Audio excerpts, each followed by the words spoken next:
We are fucking under attack.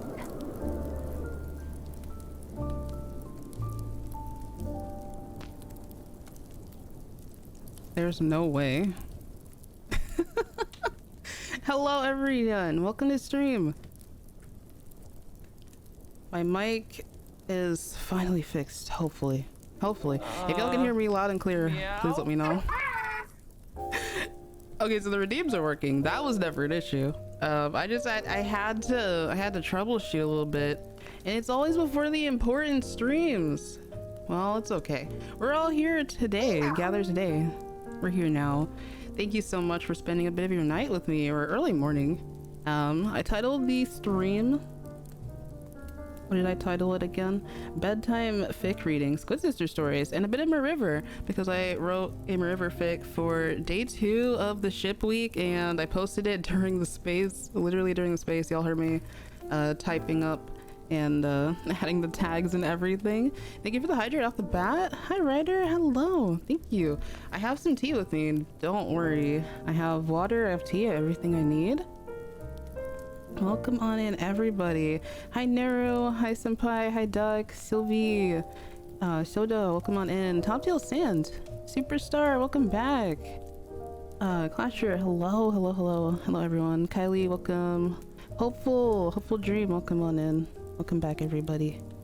Okay, if everything is good to go, yeah, let's get on into it. We have a very cozy Christmas fireplace for us to sit next to and enjoy these lovely stories. All right, okay, we're totally not in the back rooms, I hope. Okay, we're not in the back rooms. There we are. There's everybody. There's chat. Yay, you're all warm next to the fireplace, and there's stockings there too. I love that. I love that so much. Autism has been acquired. Oh, let's go. Also, I saw a few messages earlier in chat. To anyone who's finished their finals and the semester in general, congratulations. You're free for a little bit. Enjoy your rest and relaxation. Oh my goodness, I know the feeling.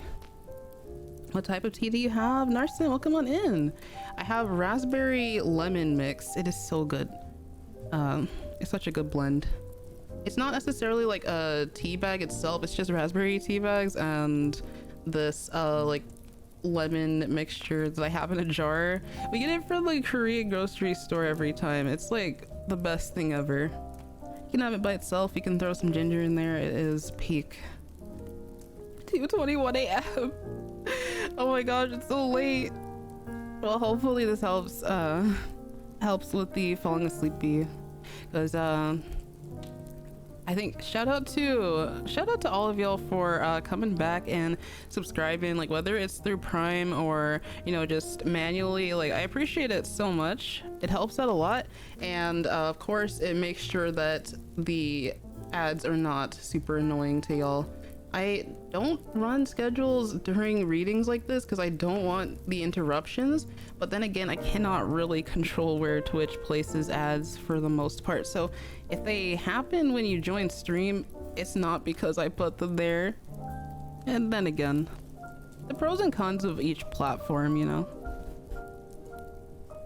Oh, Minchi! Oh my god, hi! Hope everyone's having a good night / day and taking it easy during the holidays. I am trying. We put up Christmas lights yesterday. It was a lot of fun. We basically haven't really had the chance to decorate since we've been in moving limbo for a while, so it feels great to like finally decorate a place that is your own, you know. It's like so refreshing. The drawing that I finished is so cute. Baby Pearl Marina. I'm so excited. I'm seeing a lot of Perlina, a lot of cozy Perlina. The destroyer of insomnia. I try my best. But yeah, for anyone who was here last stream, or if you haven't been around in a little bit, of course, as always, welcome back. I do want to reiterate a tiny announcement that I made, that we are only doing the character text input redeems at the beginning and end of stream. I definitely had a hard time making this decision coming to this point, but I just wanted to keep the flow of streams a bit natural, and of course, like over time we've made some incredible clips thanks to y'all's submissions, but I cannot always get to them in time, and B, sometimes it might just interrupt the flow of stream itself. So, you know, having that like section, that dedicated section to read them off as they come in will be for the best, and we're gonna do that up until mid-January of next year. So thank you so much for being patient. Thank you for understanding. If y'all brought any to stream while we're still here just chatting for a little bit, please feel free to send them in. They should be active, but once I start reading, I'll turn off the sound clips and whatnot, just in case you accidentally press buttons, because I know you totally wouldn't drop a vine boom while I'm reading, unless it was like, sometimes I don't know, I trust my mods to do that at a perfect moment, but just for the sake of, you know, keeping this relaxing and at an even volume level, I will probably turn them off. I want to send a reminder to everyone in chat, you were worth it. It may not feel like it, you are. People love and appreciate you. Please don't forget that. Real and true words. I'm so thankful for everyone here. Everyone who wanted to be here but probably couldn't be here because the holiday season is super busy, you know? All right, give me a second. I'm probably gonna adjust my mic stand so that it is closer to me. It's really far right now, I realized.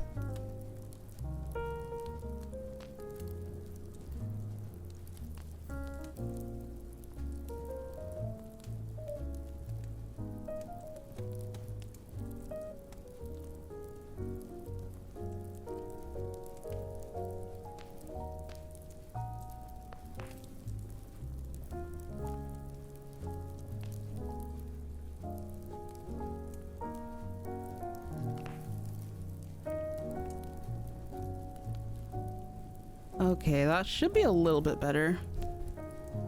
Annie, welcome on in. Hello, hello. A perfect stream to get cozy and draw to? That is the highest honor. I hope that you have a great drawing session. You saw the picture of the Squid sisters on the Christmas tree? Thank you. Yeah, I took a bunch of pictures because we were also deciding to redo the ornaments, so I was like pretty busy just helping family with stuff the other day, and I was like, oh, what if I put my Squid sisters plushies up here? That might be cute.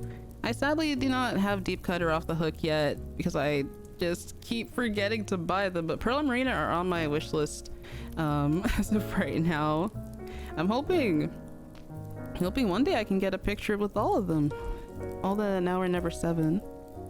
Necrom, thank you for the follow. Welcome on in. Are redeems still good for this part of stream? Yeah, so while we're here, before we start reading, feel free to send them in, but once I get started, once I change the text on the bottom of the screen to say currently reading, we are going to turn them off. Big Man could be the top of the tree. Even though he's not my top idol, he is perfect for like a tree topper because he's just a really big guy. Wowie zowie. Thinking about decorating my car with Off the Hook merch or something else Splatoon related. That would be so cute. That would be super cute. Y'all, I didn't get to tweet about this because I was really busy running around today as well, but I actually had a really nice Splatoon dream earlier where it was like the Squid sisters were like, they were driving somewhere, I don't know where they were going, but like at some point of the dream there is literally like a boba tea shop or slash cafe that had like a bunch of like Perlina merch everywhere. Like it was Perlina themed, and there were kids having a birthday party there, and I thought, oh wow, that would be so cool if it was real. Yeah, I didn't get to tweet about that, but I love when I get the occasional Splatoon related dream. Big Man's so punchable when he wins the next special seasonal Splatfest. I'm praying he has a good team. I might pick Big Man's team for Frosty Fest just for the silly white ink, you know, one last time. It could be fun. Gio, welcome back. Haven't been on Twitch in a long time. Well, thank you for dropping by this stream in particular. Did I miss anything else? Narson says got a lot of stuff done with both art as well as streaming yesterday and today. Awesome, awesome. Let me see. Excited for Christmas because I have a meta quest on the way. That's from Clasher. I've seen the ads for those. They look really, really interesting, but that price, oof, I don't know. I think if I had the choice between that and like a PS5, I might go for the PS5 first. But that is like, of course, to each their own. I hope that you have so much fun with it. ColourfulVoid, welcome on in. I can't believe I missed your message. I missed your one. Yippee. I need to give you a VIP badge. Yay. Thank you for tuning in. Let me do that real quick. So yeah, we got a few more minutes of chatting, and then it's also me continuing to warm up. We have a couple of lovely fics to read. So one of the fics we have tonight is by ColourfulVoid. Is it Ryrie or is it's Ryrie, right? I'm super excited for that one. We also have some from Acid Hughes, who is a really, really big Squid Sisters fan as well, and my one Mariver Week fic, which is probably the short, well, I would say it was the shortest out of everything if we didn't have another shorter one by Acid Hughes that was about Team Past winning. Okay, there we go. That should show up pretty soon.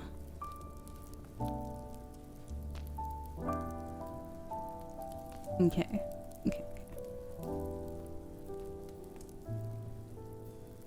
We're so cozy. I'm glad. Sounds like a cozy dream. Yeah. Sometimes I wish I could go back into the dream. You know, just fall asleep and like continue it. I'm really like, wow, that cinematic exposition, the camera work, the details, wow, the subconscious is so amazing.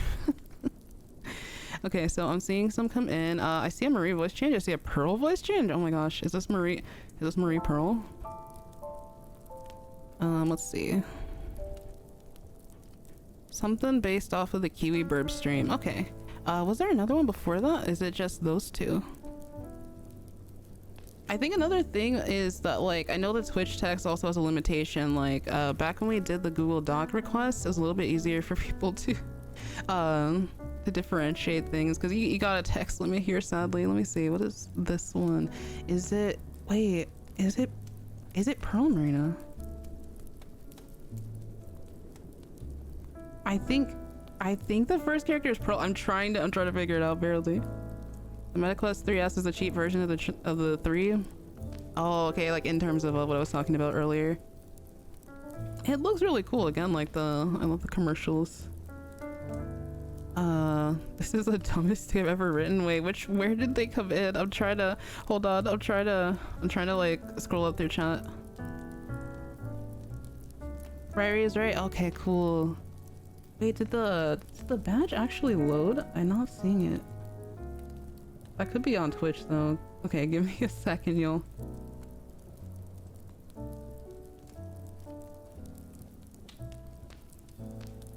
Well, definitely said. Okay, it should.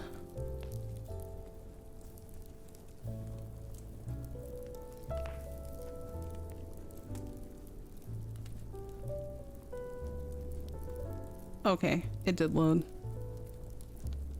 Can we turn up the brightness? No, it's nighttime. The snow is falling. It's for the vibes. You might want to turn up your phone screen brightness. I don't know. For me, I always have my computer monitor pretty saturated, so you know, unless we want to be outside in the what do you call it, the harsh winter light.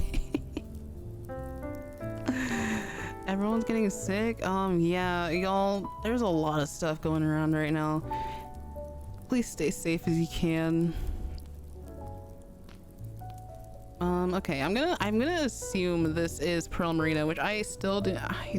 I don't have Pearl Marina PNGs here, so you're gonna have to imagine it, okay? I don't have them separate, but if you really want to see them, I'm gonna pray the OBS is nice to me here. Let's see. Wait, what if I already do have them in? Wait, off the hook. Could this be? Okay, I'm gonna input a source here. Oh my god, there they are. Hi. Hi, women. Okay, they are there. All right, so yeah, let me read off these first redeems. Gael, I do not see yours though. I only see the one from Nero. That's why I was a little bit confused. Also, I'm so happy everyone's gotten their Eel Deal Zine bundles. Seeing all the pictures was just so amazing. And oh my gosh, such a privilege to be a part of that one. Proud Friar, yeah. Okay, well, yeah, well, you might have to repost that, but I'm gonna go ahead and do the one from Nero first, which is also, I think, from Nero and Callie as well. So this was from the Kiwi stream. It's, you know, the Kiwis that we played as in a game called Kiwi, which is spelled Keywe. So it's like we are Kiwis, but we are typing on a keyboard because we work at the post office, and that's the gist of that. Let me go ahead and see. I think we have Pearl Marina. So Pearl is on the phone. That's what I think this is. Marina, you absolutely will not believe the load of barnacles that just happened to me. My lunch got struck by lightning. How did that even happen? Also, is it just me or do I hear birds in the distance? Are they typing? Marina, who was on the other side panicking. Oh geez. Yume and Ryder, report mission. You've been busted. So I guess that was like in the context of that, so. Cool. Team past winning mentioned. Yeah, it's so heartwarming. I can't wait to read these. Remember the Agent 4 and the Christmas Reef gift thing? I commissioned a version of Marie. Oh, I'm so excited for that, hopeful. I know that's gonna be adorable. Hopefully you feel better soon, Soda. Okay, I'm making it through the messages. Okay, yay, I see your VIP badge, Rary. And the Perlina emotes. Yippee. Claudie, welcome on in. Yeah, hopefully things stay that way. Oh my goodness. Okay. Stay next to the fireplace. Yeah, we're cozy next to the fire. Red Star, welcome on in. I saw a woman on screen. Yes, we have 2 lovely women on screen. I still can't get over the transition I did in the Big Run stream, by the way. When we were like done chatting and I was like, I think it was Soda or someone else who had mentioned homo activities, and I was like, well, how could I not? Women, have you seen them? And then Marie was literally on the next screen because I had her in the amiibo box. Great stuff. Yeah, Gael, you're probably gonna have to send that again. So it was like the Marie voice redeem, I think. Oh my gosh, off the hook. Hi. Yes, I love them. Where do I have the PNG for our lovely Squid sisters? Caught you in 8K. Oh my god. Which is not, is it that long? Is it actually that long of a redeemer? It's just actually, that's interesting. Okay. Oh, maybe it is. Maybe it's just a text box, but that formatting is super helpful actually, so thank you. Yeah, it's Squid sisters.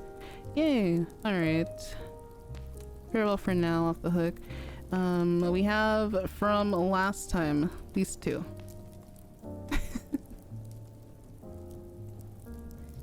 Okay, so our second redeem, and then I think that might be all of them. This literally says end of Grandfest if it was written by Ian Flynn. Well, that's iconic. Alright, so it starts off with Callie. Wow, this truly was a grand festival. You really stayed fresh out there. We've come so far, you and I. Wait, is this literally the lyrics? Is this literally 3 Wishes lyrics? We've come so far, you and I, on our journey. As we stood in time, with no start, no end, lasting for all eternity. We've had a fresh start ever since the beginning of the last year. It really felt like tomorrow's nostalgia became today's. I saw many new and old faces in turf war battles. Some even had a bomb rush. We saw all the cities have such color to them. And now, all we can do is wave goodbye. Tie goes out, TM. Why is that one trademarked? Hello? Okay. It was literally like all of their hits, all of their Splatfest hits. And I loved the part during Grand Festival where Callie and Marie just calamaried all over the place. Thank you for that.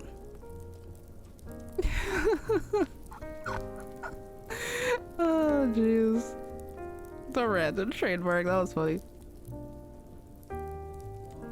Oh my god. Azure, no. I honestly don't know how they're gonna handle that scene. If they handle it like they did in Shadow Generations, it'll be okay. They didn't have to put us through the full trauma, you know, that they did with Shadow 05. But what's up? Welcome on in, Azure. Alright. We have a third redeem, so I'm thinking this will be our last one. Yippee.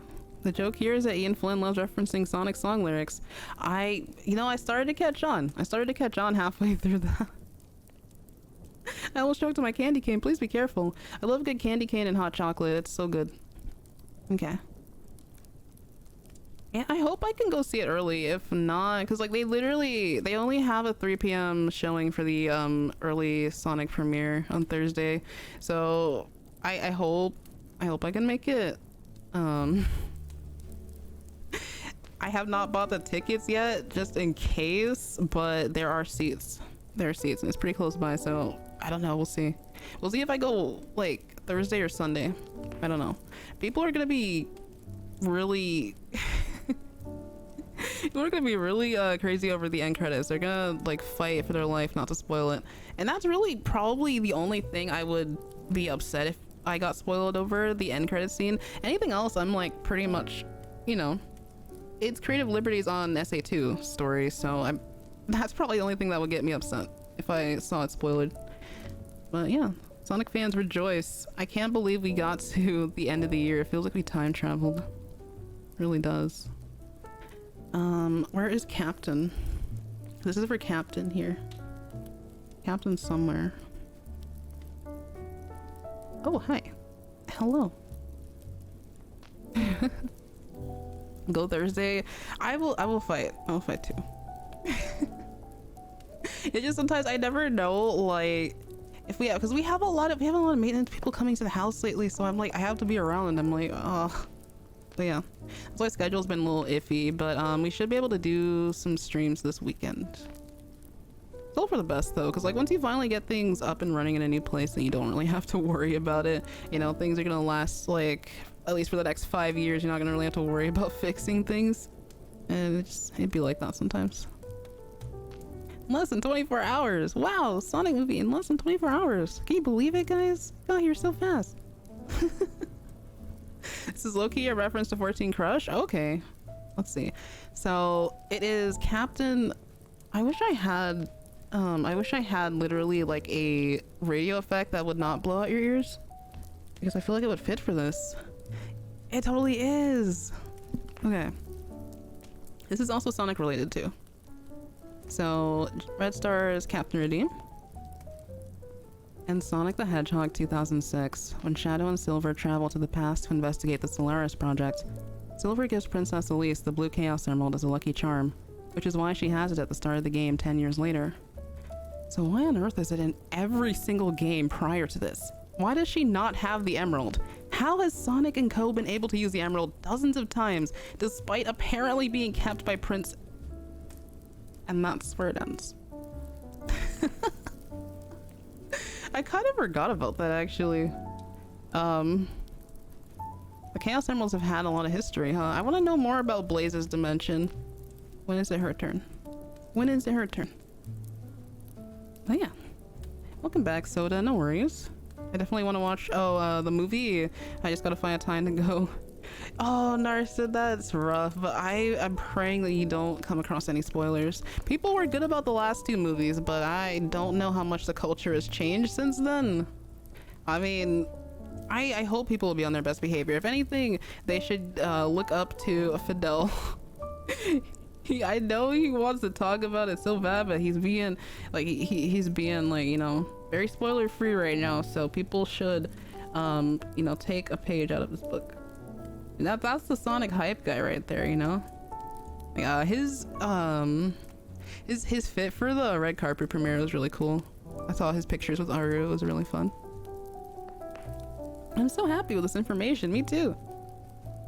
Christmas just being a few days away. Yeah, I locked in. I finally made sure I got my present wrapping squared away. There are a few more things coming that I have to wrap, but for the most part, we are Gucci. Okay, so there she goes. Might have seen one spoiler. Oh my god.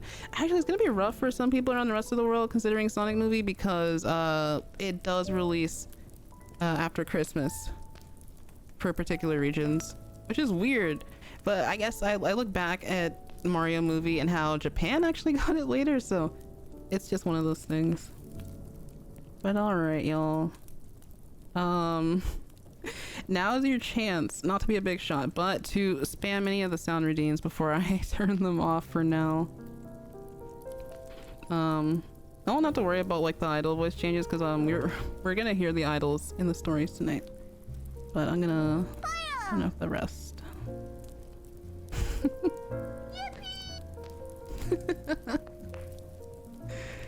No, Soda, that's so unfortunate.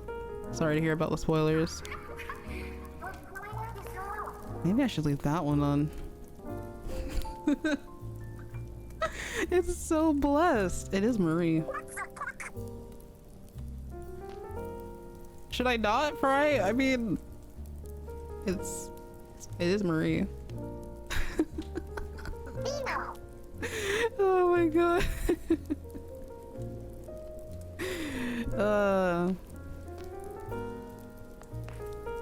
The redeem economy. Hey, it's not as bad. Listen, it's not as bad as, oh god, can I say that? Not as bad as Biden's economy right now. Oh my god. I saw a theater preview of the new movie and it's cool. I love how vivid it is. I need to watch all three at this point. Oh, Ryder, if you're interested in watching Sonic movie, I've been meaning to rewatch them. So, hey, hi, hey. The dumpling economy is collapsing. Oh my god. No, dumplings are they're a hot commodity, I suppose. Aw, dang. Perchance if you write it down for next time or at the end of stream, Red Star, we can probably try to get to it. But let me see. Did I miss anything else? Fidel mentioned, of course. Yeah. You were picturing the thing being louder. I haven't had to do a lot of yelling lately, but fair, it wasn't caps. It was. Okay. I think that's everything. Now I can turn off the views. One more Fry. I've had this Splatfest one off for a while because it hasn't been Splatfest, but it will be next month. I'm so excited for that. Wait, before I turn this one off, I'm gonna play this one more time. One more time, because I think it's funny. Stay fresh. I love that one. Should I leave all the Squid Sisters ones on? Can I trust chat not to bully me with Marie's laugh in the middle of reading? Okay. I had this one I wanted to play. It's too good.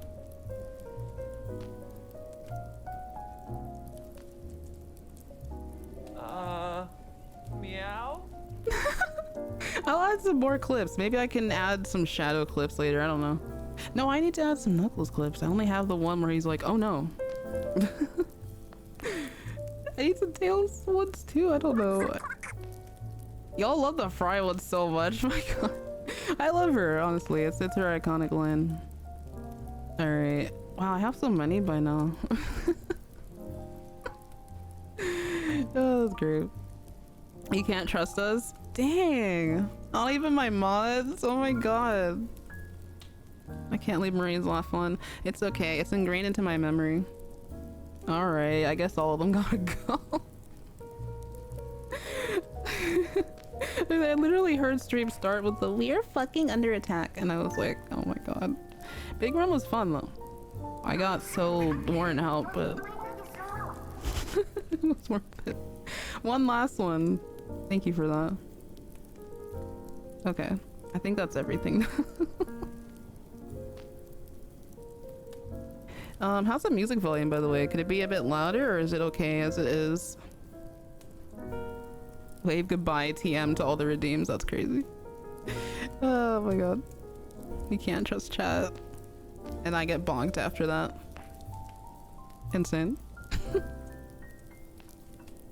Have to head out for now, but I hope you guys have a cozy reading time. Take care, Kylie. Oh, glad you could chime in for a bit. Can you make a new redeem that costs 50 dumplings and make it go broke inkling alert? No.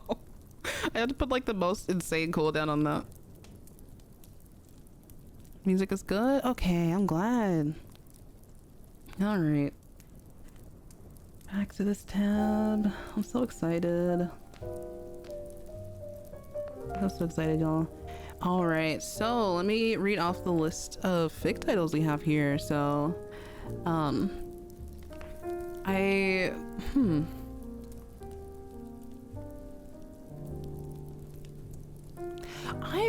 might change the order of this. This is kind of what I would do for the OG voice requests, where I would try to line them up, not necessarily just by theme, but by the events in the story itself, so it feels a little bit more seamless. Actually, I think this one, yeah, no, this one should come after. Okay, so once again we have some lovely fics by ColourfulVoid and Acid Hues. They are all featuring the Squid sisters, Callie and Marie. And we have Ring Around an Iris by ColourfulVoid. We have Dear Callie and Wave Goodbye by Acid Hues. And then if we have time, but I'm pretty sure I can read this pretty quickly because I timed myself at 15 minutes. I'll read my Mariver Week fic that is titled There We Sit in Time Beneath the Stars. It's like only 2 scenes, so it's on the shorter side. That is our lineup. That is our girl dinner for tonight. Girl dinner. Oh my god. Yeah, 4 fics. I think I'm reading almost 10k words, but it's okay. I've trained for this. Sparkle emoji. Music is looking good. Music is good. Thank you. Thank you so much. 9,999 dumplings, so whoever uses it will be broke. You underestimate the point havers in this chat, but I feel like, I don't know, this reminds me of like early VTubing when people would make like a super expensive redeem that was just people saying ada or whatever.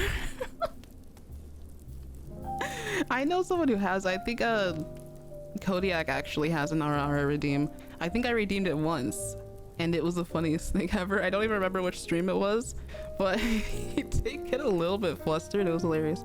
I was like, hey, you literally, my guy, you have a redeem that's like, am I mixing this up with someone else? I swear it was literally an ara, or it was like dad voice or something. I was like, oh, eye emoji. Mariver Week fig, yay! Yeah, I love Mariver Week. It's so special. Well, listen to at least one. I hope that I will at least give a calming performance. So thank you y'all, no matter how long you're here. All right, let me take a sip of my tea and then a sip of tea and a sip of water, and we'll get started. You're looking at someone with 54k dumplings, 120k. See, y'all have been investing. Y'all have been saving. Yo, welcome back on the brink. How are you? Can you do an auto? Really? Like right now? right now, Ryder? I mean, if you're asking nicely. It's funny because I have one on my channel as Marina, but it's not even like a sexy one. It's just like the, you know, like when a character just says Ada when they like get surprised. It's like that. But please, oh my god. Oh, if Marie said that, I would fold instantly. Marie voice Ada. Okay, wait, now I need to actually hydrate for that. Hold on. I'm gonna sob and cry, like the crying emoji. Oh my god. Okay, hold on. Gay people over the chat, I mean, as per usual. Not doxing, please, too. Oh my god. I wish I had a more flustered expression. All I have are the heart eyes for you.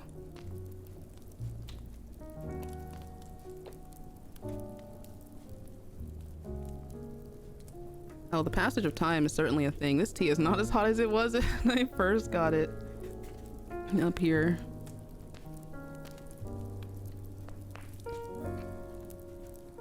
Oh my gosh. Y'all are gassing me up a little too much. Oh my gosh. I'll do my best. Oh my god. For every girl that says she's straight, clearly has never seen Maria Marina. So real. Okay, alright. Marie voice. Ada. Man, I need a... You know the kind of... Okay. The kind of image that fits this...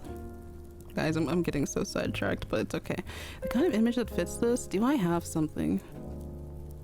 Like as in an actual, like, in-game screenshot? Let me see. Do I have something? Probably. This really cute picture of Callie. This really cute one. I feel like Shiver would say it though, I'm not gonna lie.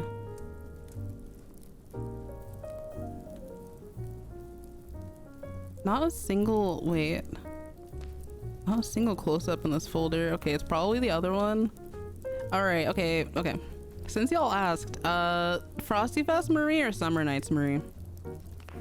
The pictures I have of Summer Nights Marie. Jeez. Summer Nights, of course. Of course. Let's see. Spring Fest, wow. I can literally go through a whole year of screenshots just like that. Oh, I miss her so much. Is this really a question? I know. I want y'all to feel involved more, you know? Oh, these are some nice pearl pics though. Oh my god, I have the picture. I have the like perfect picture. Okay, I'm sorry this is gonna like jump scare you because it's a really big file. Oh my god, they like cover the entire screen. Hi Marie. Look at her. Look at those eyes. Look at them eyes. Alright, I don't want to cover chat, but I am gonna do this. Hi. Actually, let me... a little bit more. Okay. I love how unhinged this is. Summer nights, I feel a little gay and yearn for a woman showing her midriff. Oh my god, it's not even her midriff. I should have had the like full body out. Por favor, oh my god. Marie jump scare, the best kind.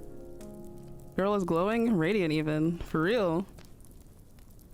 Okay, but it's that expression. I feel weak in the knees and I'm not even standing.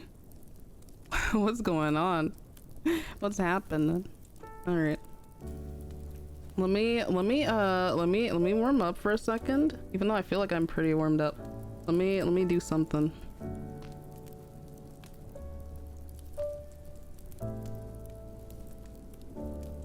Okay, I think I got it.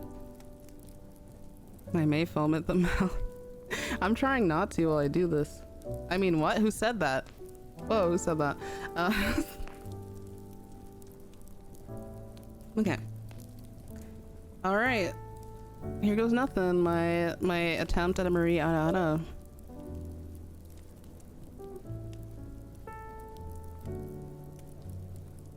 Oh, isn't that a fan in front of my Splatfest truck? Ada, ada. Ada, ada. All right. A little bit scuffed perchance, but you know, there you go. We did it, chat. I just fell to my knees and mahi mahis. We got what we want. Is that it for stream? Wow, what a short stream. My shortest stream in my entire career. No, I haven't read the fix. I can't leave. I can't leave, I'm kidding. Bark, bark, bark. Oh my god. Come on, honey, I know you have it deeper. Really? Like my deeper voice? Like Captain Deep? Captain Deep is not even like super deep. It's like super monotone. Okay, do you want me to like get really close to the mic and make you feel a little bit flustered? Streamer, make it deeper. That's crazy. Okay. Have I ever experienced mic proximity like this? Probably not. I never really this close to it, and I have a podcasting mic. This feels strange. Maria somewhere, perchance. That was the worst thing I've ever said. Oh, bro, I wasn't even trying to take it out of context like that. We had writer's message before that, so it wasn't that bad. You're fine. I'm trying so hard not to like. I have tears in my eyes. I'm trying so hard not to. No way. I promise I will do another Marie ASMR. I have an idea. It's gonna be something for Alterna, because people really like the other one. So thank you for listening to that. I wake up to simping. Maybe. You may have watching your stream. Why are you trying not to laugh? Is that Nisha Speed's reference? It's funny because Senpai made a gif of Shiver without saying. Okay. Alright. I'll give it to you a little bit lower. A little bit lower, I think, like right here. Is this good? That's kind of what she sounds like. Oh my god, Marie, when she wakes up at like 8 in the morning and she has like her morning voice.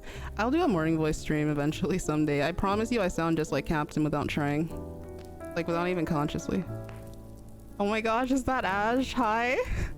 I always enter the best times. I'm so glad you're here. Thanks for dropping by. I'm attempting to do a Marie Ara, so yeah. If you do it again, I might die. Stop. I'm sorry. My lovely girlfriend requested it, so I have to. Oh my god. Do we have a deadbeat in chat? Fellow Calliope Mori fan. I salute you. Imagine Marie's sleepy voice. Yeah. Lower? Yeah. I'm trying. I'm trying to get there. I'm trying to get there right now. I'm feeling the range out, you know? Has the reading commenced? No, it is not yet. We're doing our silly little redeems before I get there. Hey, where's the front of my mic? Well, it's been a while since I've used a condenser, so I'm still learning it again. I've been using the Shure for like 3 years, I think. So I'm like, this is not gonna lie, the second mic I've ever owned. So I'm like relearning it. This might be the end of me. Oh no. Okay. What's a quote that Marie says? Oh, I know. The one that gave me emotional damage. Okay, I'll try to say this lower. They'll probably gauge like where I have the ara at.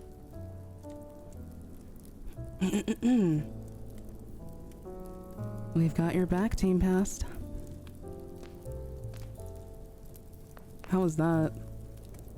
Okay, I think I can do it. Ada.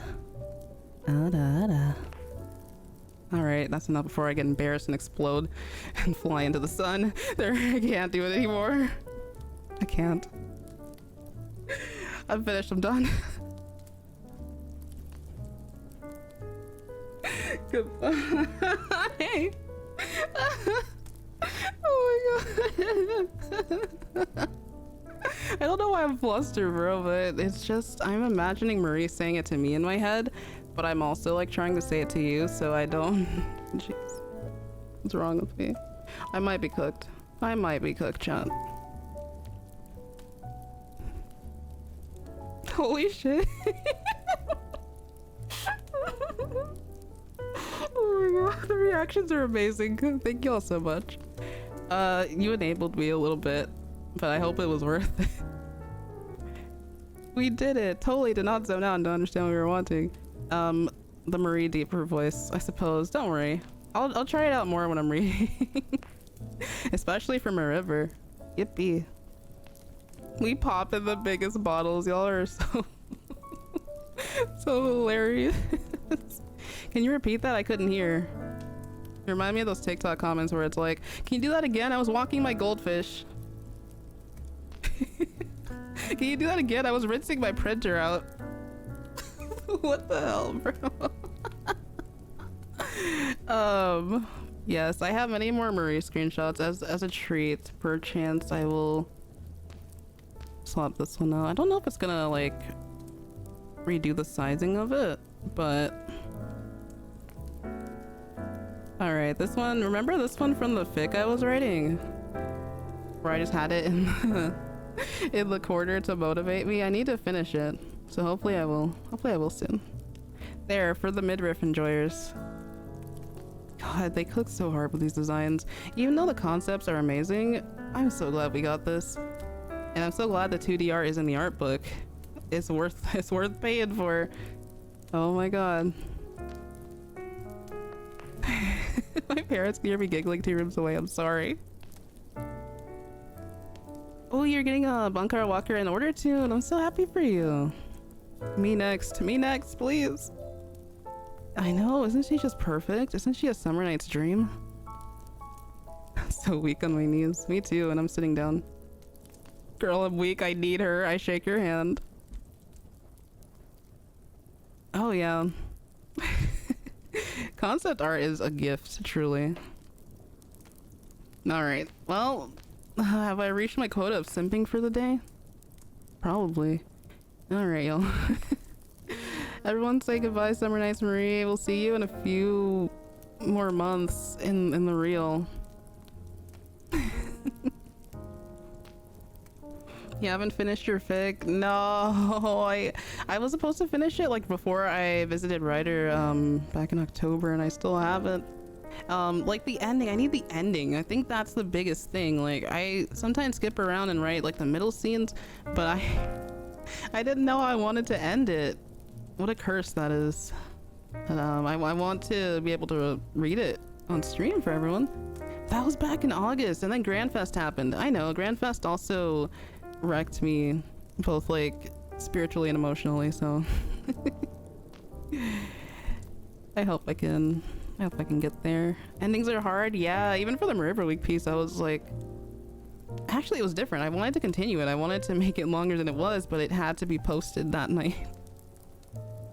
Grandfest was an event. I get it. Yeah, so real.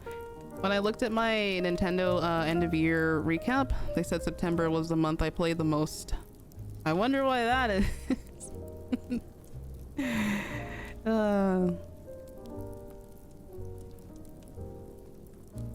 My yumeparadox impression? Wait, talking about Marie's handsome shoulders?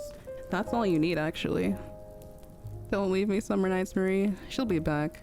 It's okay. Alright, where is my... I'm gonna bring the fix up on stream, but first, let me change the text on the bottom of the screen. Oh my god, my face is still warm. Chat, what did you do? Oh my god.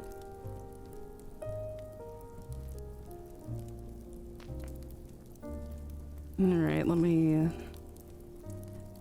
make sure I don't misspell anything.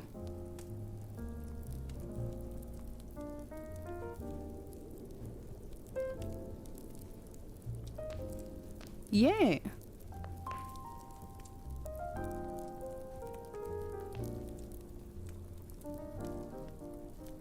Oh wait, I think that Stream Elements message is wrong. The ad schedule is not on today. Is off now? Okay, cool. Imagine another surprise Splatfest for the 10th anniversary, like how Summer Nights came out of nowhere. Yeah, and the fans have been wanting a summer Splatfest since forever. I hope. I really hope so. There was so much barking in chat. I was trying not to laugh. But it's okay. Me too, me too. I was sick last Summer Nights, but this next one in 2025, I promise I will fully commit to the bit. Oh man. Oh, Ryder, no. I hope you can come back and visit us, baby. Thank you for everything. I'm sure chat is also very thankful. Take care though.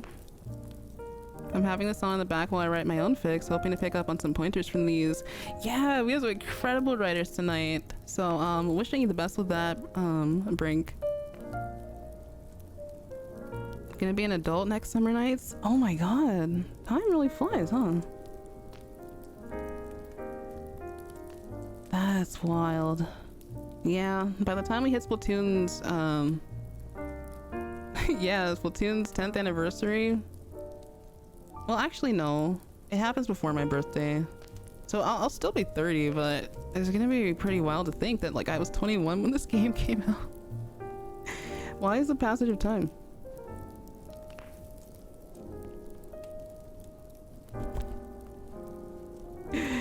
Oh my god.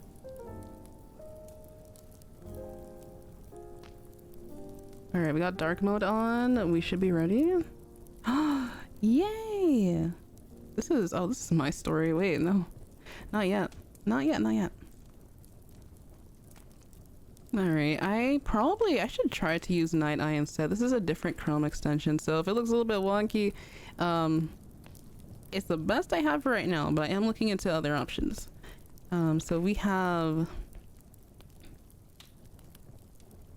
Bring Around an Iris by ColourfulVoid. I'm gonna read the summary to you as usual. I'm gonna take a little swig of water before we get into it, but I'm so excited, y'all. I remember reading this a couple times when it first came out, and I love anything that is written in that time period where we're seeing Splatoon 2 hero mode for the first time, because I feel like the Squid Sisters stories were a good prequel, but there's just so much room for like exploring Marie and Callie's characters and how they felt during the time of like Callie's disappearance. I know a lot of people have also done Agent 4 perspectives too, so all these super cool. Bro said Gura? Gargura? I think she's back streaming, is she not? We got both Gura and Ina back recently. That's so cool. But anyway, water time.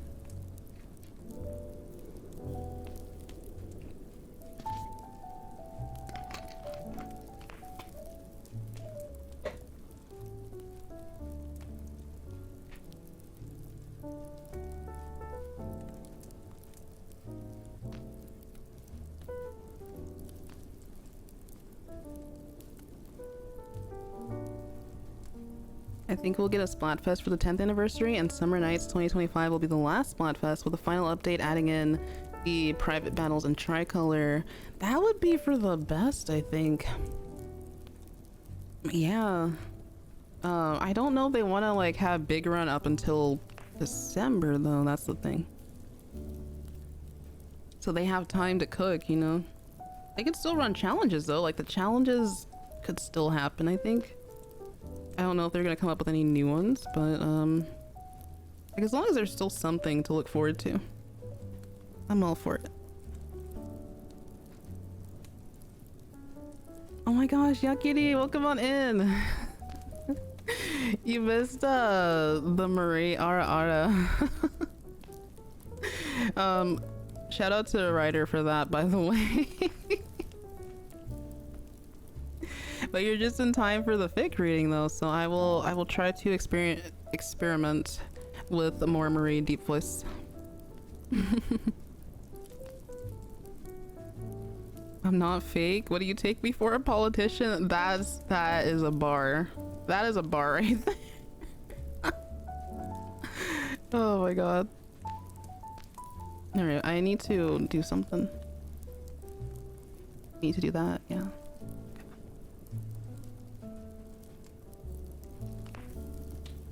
But yeah, I'm going to go ahead and get started. I'm gonna read y'all the summary. Since Yakudi just came on in, and we might have a few other people joining as well. For fic reading tonight, we have 4 stories. We have 1 by ColourfulVoid, and we have 2 by Acid Hues, as well as my Mariver fic at the very end. So, I hope that it'll be a comfy reading time. Couldn't make it to Monday's space because I had to take my dog to the hospital. I hope that they're doing better, no? I know how stressful that can be. Okay, good news at least.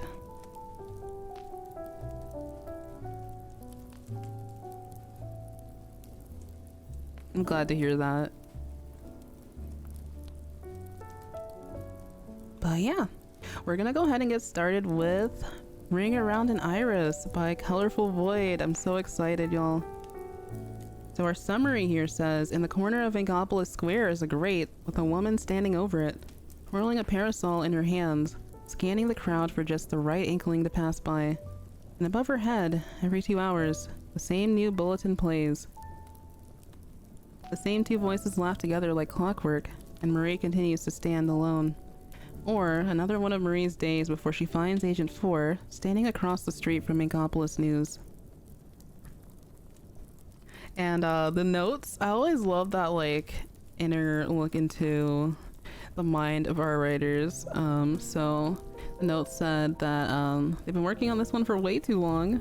Very excited about it.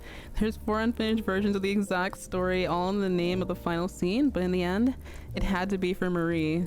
I hope you enjoy this. And shout outs to Moonshine Inkwell and my friend C for betaing this one. I love that line in this, by the way. It had to be for Marie. That's so special. Yes, Marie love. She deserves so much love. Chat, what's your favorite dog breed? That's kind of tough. They're all so adorable. Ryder would probably say huskies in a heartbeat though, I think. Oh, I don't know. I like golden retrievers though. They're so silly. But alright. Let's continue. So, let's read the title again. Ring Around an Iris by ColourfulVoid. Locking in. It had been a warm and restless summer night. The chirps of nocturnal insects echoed out into the countryside, composing a natural lullaby. A tune for Marie to drift asleep to. Slowly, she could feel her thoughts blurring, mind sinking into her dreams. She'd almost made it. Almost. But not before hearing tapping at the window. It's always the same rhythm when it's Callie. 1 knock, then 2 knocks in quick succession against the glass. Before Marie had even fully pulled herself out of bed, Callie had already slid the window open, sticking her head inside. Mar, Her voice was audibly damp with tears. are you awake? Marie, even as young as she was, just rolled her eyes. Am now, she replied, crawling out from the covers and heading to the window. They were up late that night, or at least late for their ages. Still blobby at the edges, not quite mastering the art of permanent physicality. Callie climbed in through the window, as she had many times before, lugging a large backpack behind her. Despite the size, it hung loosely on her shoulders. The canvas was deflated with hardly anything inside to keep its form. What are you doing here? I was sleeping. Somewhere in the back of Marie's mind is a little voice that tells her to be more cautious with what she says. It goes ignored. Callie said, pausing for dramatic effect. I'm running away. I'm going to Megapolis to become a star. Got in a fight with your mom again? Callie whimpered quietly in response, which Marie took as a yes. Well, what are you taking with you? Marie asked, flopping down to sit next to Callie on the edge of her futon. Important stuff, Callie replied, still sniffling slightly. Marie, unimpressed, took the bag from her cousin and turned it out on the floor. A few things spilled out, but only a few. Some colorful ribbons to tie her tentacles back, a pair of pajamas and a spare outfit, some flip-flops, and a bright pink plush shaped like a little squid. You're going to need more than this, Marie said matter-of-factly. You can't get on the train without money. Callie pouted. I already spent all of my allowance. Marie sighed and stood up, stretching out as she went. She tiptoed across the room to her dresser. Carefully, Marie pulled open the top drawer, rummaging around for a moment before fishing out a small drawstring bag. Blindly, she reached in, feeling for the coins by their shape. The bag jingled as it swung around. They'd been on the train to Megapolis a dozen times together with the rest of their family, so Marie knew the fare by heart. Just 9 of the biggest coins. Marie pulled them out one by one, willing her fingers to stay solid instead of melting down into ink. 1, 2, 3. It'd be so easy to forget a coin. Little voice in her head whined. Leave one behind. 4, 5, 6. It would be easy to keep her from leaving. Marie tiptoed back over to the futon, sitting down with one big flop backwards. Here you go, Marie said, dropping 9 coins into Callie's lap. For the train. Callie, somewhat surprised, began scooping the coins up and tucking them into the bag. Is that everything? She asked. Marie shrugged. I don't know. Maybe, she said, while the voice in her mind protested louder. A growing feeling of dread welled up in her chest, ignored by her lips. Callie squinted, but Marie made no move to fetch any other items, or speak any further on the subject. Her heart protested more and more, and yet her mouth still remained shut. Then I guess I'm leaving now. Next time you see me, I'll be in a big stadium with thousands of adoring fans. Marie just scoffed, despite the voice in her mind protesting louder than ever. Sure. Callie stuck out her tongue. You should be nicer to me. I'm leaving. What if you never see me again? It really makes Marie sick to her stomach, but the only reply she gives is a little laugh, a giggle she tries to cover with her lime green-tipped fingers. Callie whipped around, tentacles flying outwards with her twirl. Standing up and moving back over towards the window, she sighed. Well, thanks anyway. Yeah, Marie replied. Good night. Callie simply rippled in place there for a moment, as she sat out on the windowsill with her legs dangling off the ledge. She looked over her shoulder. A final glance towards Marie. When their eyes meet, Callie's mouth jarringly warps into an otherworldly smile, with teeth far too sharp and teary eyes that Marie doesn't recognize. Goodbye, Callie replied. Before Marie can do anything else, Callie is diving backwards, falling, tumbling over and over into inky darkness, with no end, to an unseen underworld. Marie lurches, beyond reach. Marie falls, beyond help. And finally, Marie wakes up, as her body collides with the ground. A steady stream of sunlight falls across her face. Morning has arrived in Megapolis, yet again. That scene has me in shambles, bro. Yeah, y'all. Marie holding in her feelings. It hurts, I know. This is so good. It's so good. It doesn't take Marie long to collect herself from last night's dream. Nightmares aren't new to her. By this point, she's more annoyed than disturbed. And this is what she gets for sleeping at the apartment for once. That memory mangled into dream was something Marie already remembered quite well. For one, she hadn't had enough money to give Callie for the train anyway. She'd given her half the price? Maybe? It was ages ago now, but Marie still remembers that part at least.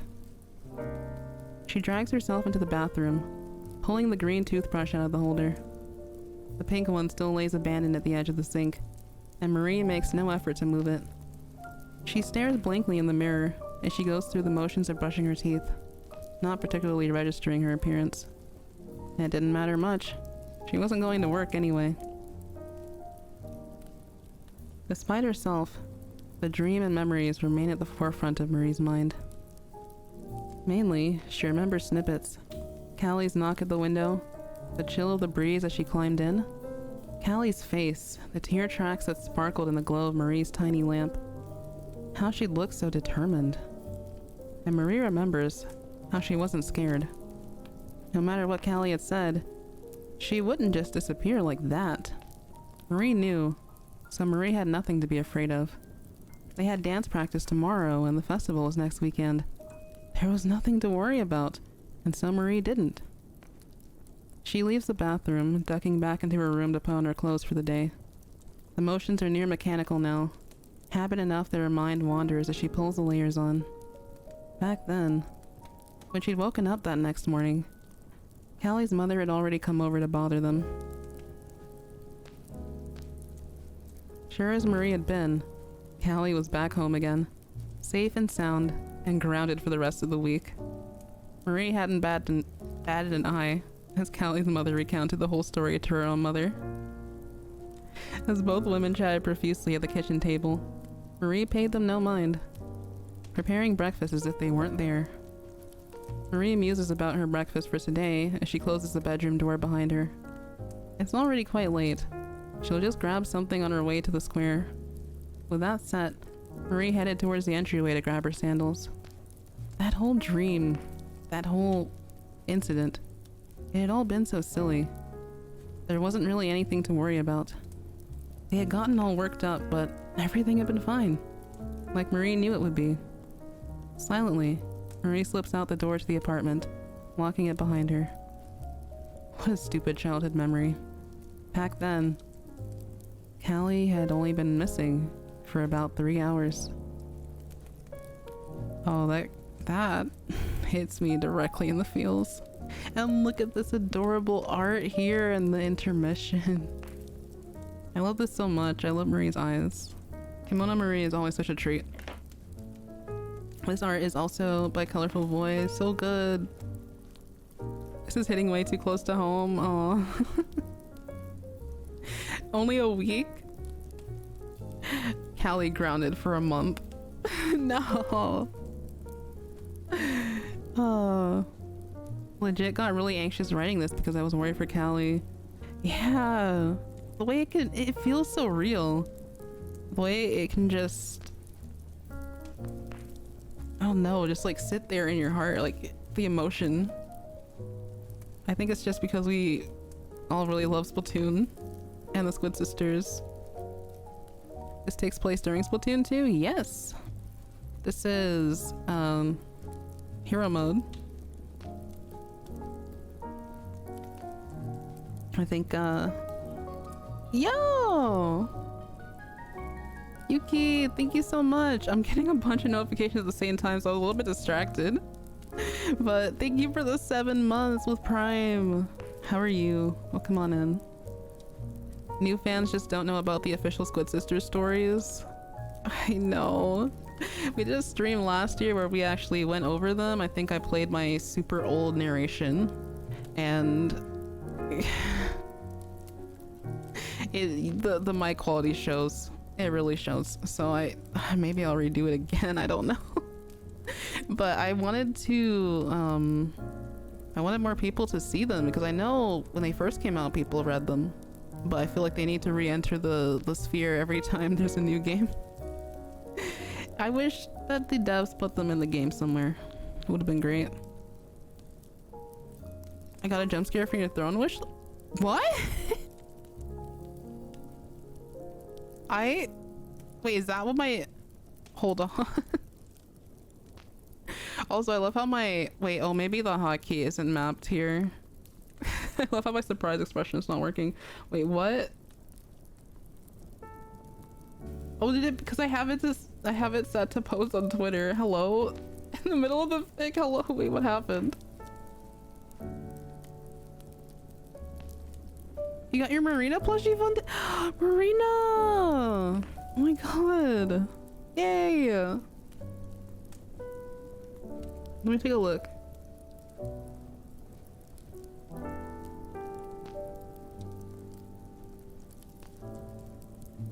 What? Hello? Wait a minute. Stop. Stop. It's not just Marina, it's Order Tune.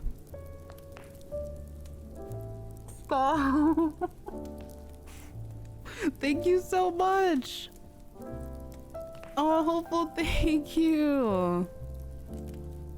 No, it's okay. It's okay. Thank you. Well, I guess Marina's going on the tree soon. We're gonna keep it up for a little bit. Aw. We were talking about that earlier. I really appreciate it. eBay is no longer hashtag starving. Me when I have the studio quality of Blushing Tide on replay for like the entire day. Oh, I'm so thankful. I appreciate it.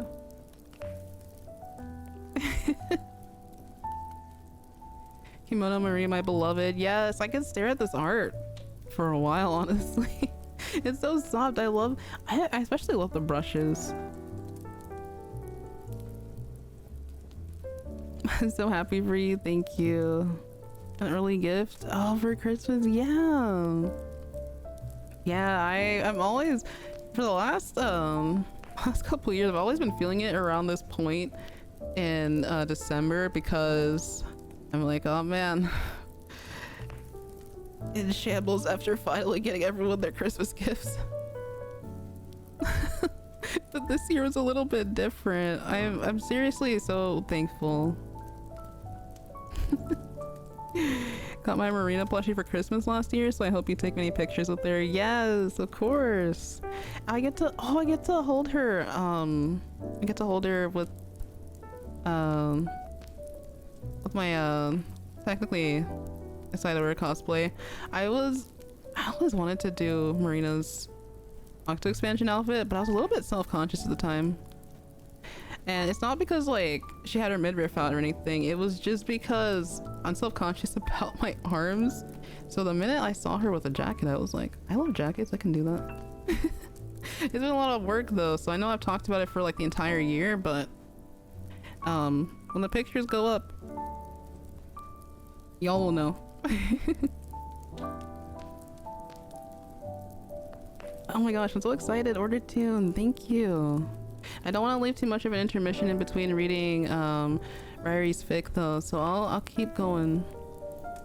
Or I'll keep... Stop! Oh my god. Pearly too. Oh, Perlina, hashtag Perlina. Thank you. Thank you again, hopeful. Get her wife. I'm crying, oh my god. Yeah, I need to add more stuff from Mesha Japan. Their shipping is a lot better, because I think I was looking at what was it, Play Asia? I only bought like a few things from there, but things have definitely increased. Yeah, in like recent times. Pearl will come for you. Oh my gosh, I really appreciate it. I'm literally flabbergasted. Like I don't even know what to say aside from thank you. The lesbians are together now. Oh, all the pictures of them. I love when people like put the little sweaters on them. But yeah, now Callie and Marie won't be alone.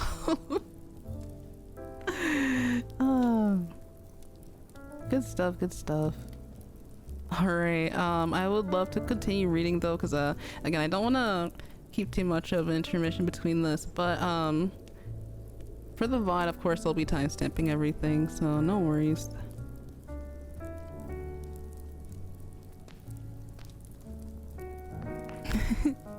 No, it's okay. It's okay, hopefully. Again, thank you. They are still back. You're right. They're still back. I need to get Marina a tiny little guitar. You know how people do those like little... I know I'm getting sidetracked, but like people do those little videos with the plushies, or they do the TikTok / Instagram lives where they're dancing. I'm gonna recreate the "We're So Back" performance with the I just gotta put the camera somewhere and just like have them dance, you know exactly what we did as kids with our little plushies. So good.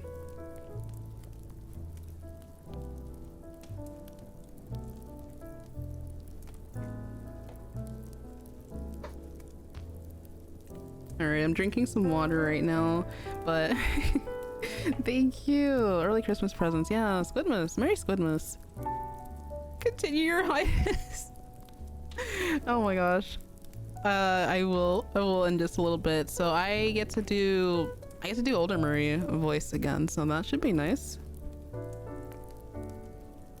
Make some shorts with them. Oh, if people would like that, yeah, I can post the shorts and the reels, you know, that quality content. Because yeah, I feel like I gotta like, you know, make the most out of such a generous gift, for real. Oh, Duck, you're so lucky though. I am still looking for the Off the Hook Figmas. I know I'll find them one day. Oh, they had instruments with the Vocaloid ones. Oh, that's so cool though. Hello. Deep cut of the throne win. Maybe eventually at some point. The Figmas are so cute. Yeah, I'm hoping for Squid Sisters eventually. Maybe even like Nendroids. I love the Nendroids. But alright, here we go. We had our lovely Kimono Marie art, and now we are heading on to our next scene in Ring Around an Iris.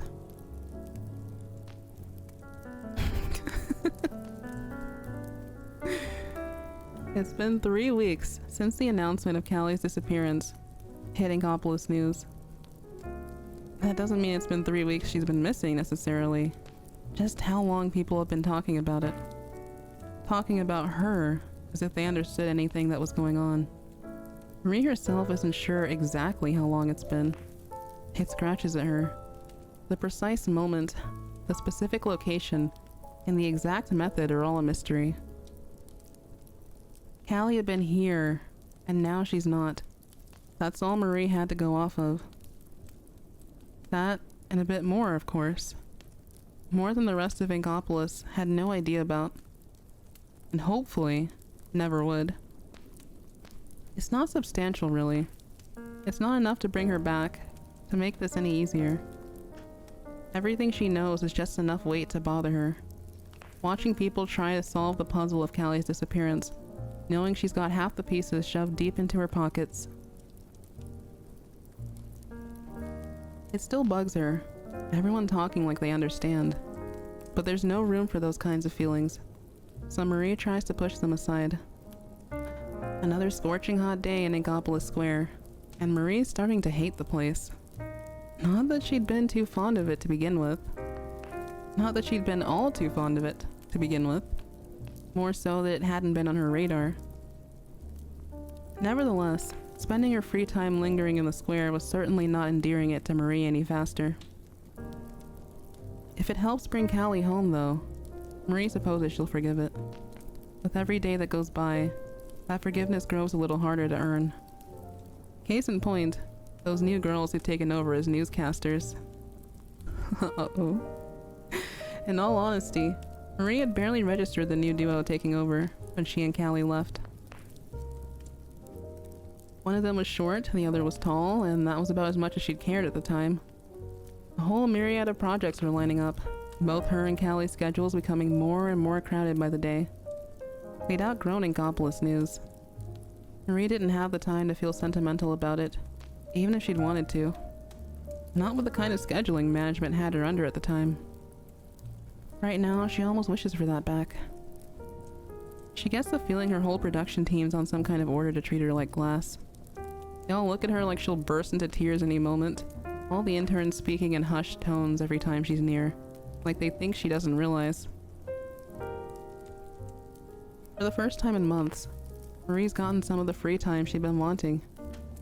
All it took was losing the person she'd actually wanted to spend it with. Oh my god. That hurt. That actually hurt. Also, Ryrie, welcome back. Yeah, long time no see for real. Hope you've been doing well. But it's more time to stand here, to keep waiting and watching, until the right someone falls into her lap, scanning the crowd while maintaining every air of mystery she's managed to cultivate, gaze brushing against strangers to find one with that look she's supposed to find, whatever that was meant to mean. Lately, Marie's taken to lingering at this one corner. It's a good spot, not in the dead center of everything, not too far into the shadier back streets. Deca Tower's shadow loomed over her for much of the hour, but most of the turf-hungry squid kids passed her by. Good, Marie thought, because the last thing she wanted was just some random splat-happy teen. The only real drawback is the current Inkopolis news building. It sits across the street from her, massive window proudly displaying the new hosts inside as they air their reports. Sure enough, every other hour like clockwork, the cacophony of advertisements above her head shifts to the live broadcast, displayed proudly on several of Deca Tower's many screens. Overlapping audios all harmonize for a brief window, and the trill of a pair of voices Marie's come to recognize. Today the news starts as it always does, 2 p.m. on the dot. Y'all know what time it is. It's Off the Hook coming at you live from Inkopolis Square. The two voices don't blend together like hers and Callie's used to. One is shrill, almost rough slang tumbling out of a high pitch. The other is even-toned, polite and calming. There was a lilt of an accent there, almost unnoticeable. Marie notices. The rotations are the same as always, and Marie begins to tune them out automatically. Sorry as she was to disappoint, it was just a tad difficult to care about turf for right now. As the transition music plays for the third time this broadcast, the first speaker's tone changes. Pearl, her name was, if Marie remembered right. Callie Cuttlefish, beloved Inkopolis idol, is still missing. If you have any information regarding her whereabouts, please contact the number down below. Which is the same thing they've been saying every other day for 2 weeks now. Marie stares blankly ahead, and doesn't let her gaze turn towards the screens, or the news building.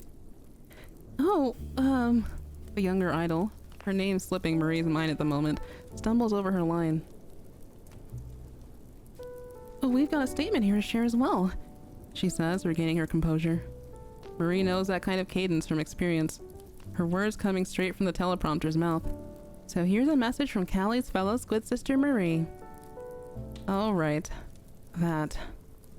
Marie begins echoing throughout the square. Or something like her. She never sounds quite the same in recording as she does in real life. Part of that she blames as persona, her voice changing cadence every time a camera's trained on her, regardless of whether she intends to or not. So then her own voice saying everything expected of her right now. Half the statement was written by management anyway. What was she supposed to say?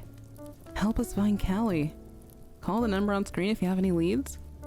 That, yes, and she had said it all. The futility of it grates at her. Marie knows where Callie is. She knows why she's disappeared. It's the how that eludes her.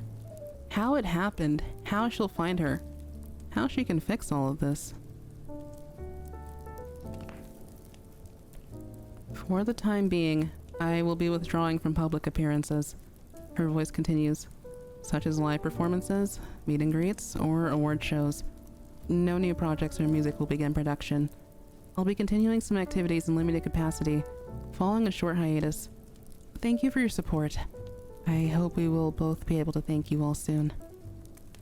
And then, finally, it's over. First time they share that little piece on the news, but Marie knows it won't be the last. Reprieve for now, but in 2 hours' time, it'd return just the same. Emotional damage, yeah. Oh yeah, I saw a red star. I was so shook. I think I'm still shaking a little bit. I'm like, whoa, that really happened. All right, let's continue. So keep an eye out, y'all. The sooner she's found, the sooner Ingopolis' best idol gets back to making music. Marie feels herself tense ever slightly on that line. It doesn't matter, but something about the barb of competition never seems to let them free. It doesn't bother Marie so much, but maybe that was just because she won. There she was, getting full of herself again. Marie bites her tongue and focuses back on the newscaster's banter. The younger idol's voice lilts upwards, shyness fading away. Best idol, Are you so sure about that? Pearl laughs, loud and rough. Aw, Rita. Have you finally come around after your pick in last year's Splatfest? Rena gasps loudly. Absolutely not! And dear viewers, I hope you know Pearlie is a little sneak because she knows full well I was a proud Marie Queen. Were you? Pearl says, stretching out her words in mock confusion. It was so long ago. I can't seem to remember. You were so shocked to lose you've completely forgotten? But never fear, Pearlie. I've still got my shirt to prove it. Pretty sure Squid Force makes her return those things at the end of the festival. Marina, you didn't. Marina hastily cuts Pearl off. Oh, look at that. We're short on time. Well, keep an eye out, everyone. Now, speaking of Splatfest... And the transition music sweeps over their words once more.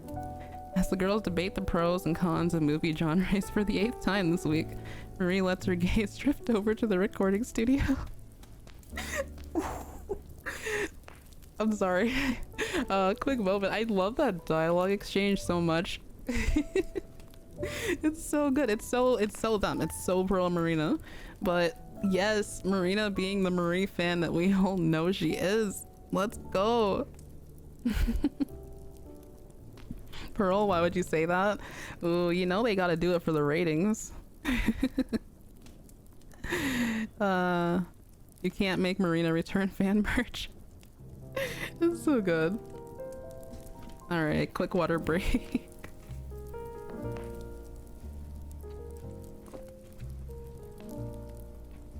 Bro, I wish I could have kept mine. I wonder if they'll do that in the next Splatoon. Like, can we keep little collectibles based on all the Splatfests we participated in? I know that's more items for them to add to, I guess, if lockers return, if we get a bigger room to display stuff in. But hey, I mean, the assets already technically exist. Like, the art is there. Would have been so cool to have like a team past, present, or future stuff.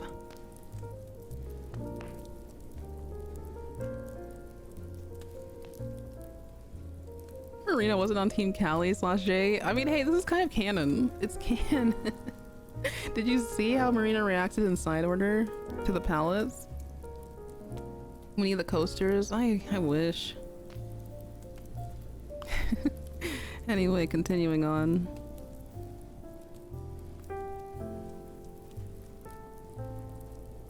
Marie lets her gaze drift over to the recording studio. A cluster of excited inklings crowd around the massive window, patterned with off-the-hook logos across its entire expanse. It's awfully gaudy, or at least so says Marie. With the massive fans plastering themselves against the glass, Marie can't get a good look at the aisles inside. There's the tips of Pearl's crown, she thinks, but the girl's height certainly isn't doing her any favors here. Marina is a good head taller, but one awfully persistent inkling keeps hopping up to get a better look over his taller friend, so Marie can't make out her face. Just the edges of her tentacles, seam foam green and curling at the edges as she speaks. Enough. There's no point in standing around if all she's going to do is make the most basic possible observations of their replacements. That's not why Marie spent what feels like years lingering in the square. She's supposed to be trying to find someone. Some look. Exactly, senpai. Marina talked about touching Marie's soul. So you mean I'm holding a piece of Marie's soul? Or was she like, I'm close enough to touch it? Oh my god. I love Yuri. I may have misheard gaze as gaze. Oh, there's certainly a lot of gaze here. But I digress. Alright, I love this scene coming up, so let's lock in. Every redeem is gone except for this one. Posture check? Even the hydrate's gone? I don't remember turning the hydrate off. That's the funny part. Thank you for that, because that helps. That helps with voice acting, believe it or not. I think that's hilarious. Hold on.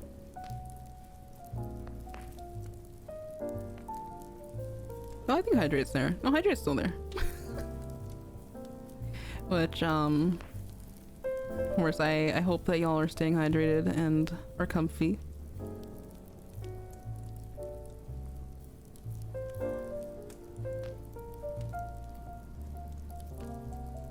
Oh, thank you. Thank you for that. Getting eepy. Yeah, it's about that time of night. So this is why we were doing bedtime fix. Alright, next scene. Let's lock in. She's supposed to be trying to find someone.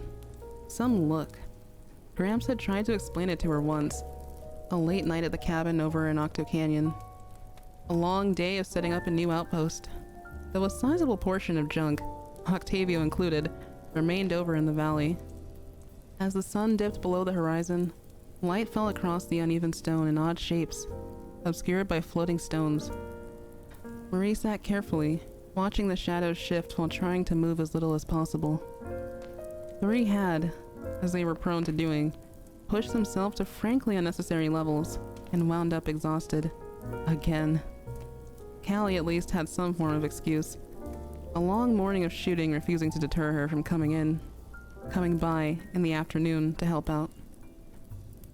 But regardless, the both of them had wound up drifting off only a few moments after sitting down for a short break. Marie, having made the unfortunate mistake of sitting beside them, now remained stock still. Aw.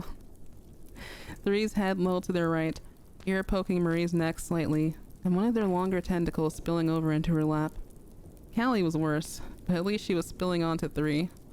Her tentacles, taken down from their typical bow for the sake of the roll, had never gotten tied back up again. Instead, they were tangled in Three's left arm, and pinned under the weight of Callie's shoulder, as she slid slightly forward in her sleep. Her head landed somewhere between Three's shoulder and chest, a precarious position from which she could fall at any second. And hyper aware of all of it, Marie, wide awake. Cuttlefish voice echoed over the canyon, just finishing rigging up some cord or another he'd been fiddling with on the other side of the cabin. How's it going over there, kiddo? He asked, taking a glance over at Marie and the others. Great, she replied, deadpan. Getting a ton done. Cuttlefish had laughed at that. Laughed at her, turning to rummage around in his pile of junk. He wobbled over, towing along a couple paper lanterns Marie vaguely recognized, if not from where. Shakily balancing on his wooden sandals, Cuttlefish strung the edge of the lantern on the handle of his cane, and painfully slowly reached up to hang it on a hook above Marie's head. Rams, she pleaded. You cannot be serious. Cuttlefish, the absolute bastard, just looked down and giggled. At his age, too. The nerve.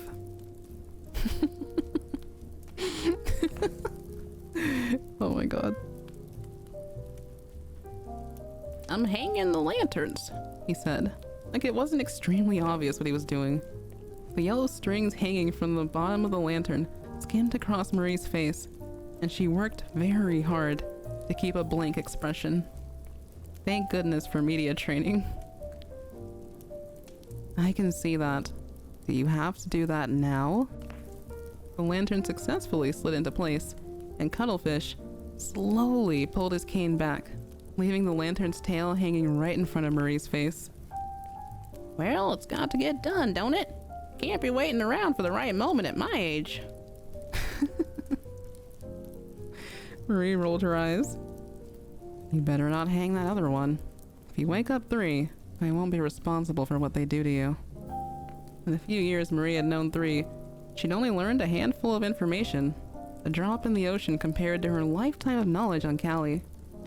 One of the things she'd learned right away was that waking up 3 before they were damn well ready to wake up was not how you got on their good side. I wouldn't worry. Kid loves me. Cuttlefish said, but he put the second lantern down on the bench anyway. Marie stuck her tongue out, one of the few things she could do without risking waking anyone. I can't believe this. Giving 3 special treatment over your own granddaughter? Next you'll tell us 3's your favorite agent. Cuttlefish smirked. 3 is my favorite. How could you do this? Marie replied, 0 hint of any real upset in her voice. Carefully, Cuttlefish lowered himself down to sit on the stone, leaning back against the edge of the bench. Now, don't you start with me. Besides, I have it on good authority you're pretty fond of them yourself. Marie looks away from Cuttlefish and over towards an odd plant, poking up out of the cracks in the rock. No idea what you're talking about. Yeah, she has a squid with them curled up against her right now. This means nothing to me. Cuttlefish just smiled, looking over at the trio. Or you can lie to your parents, your cousin and friends and co-workers, but you can't lie to your old Gramps. See right through you. Always have. Marie sighed, turning her head to look over. I was only joking. No need to make things all serious. Cuttlefish isn't looking at her anymore, letting his gaze wander out towards the training dummies they started setting up.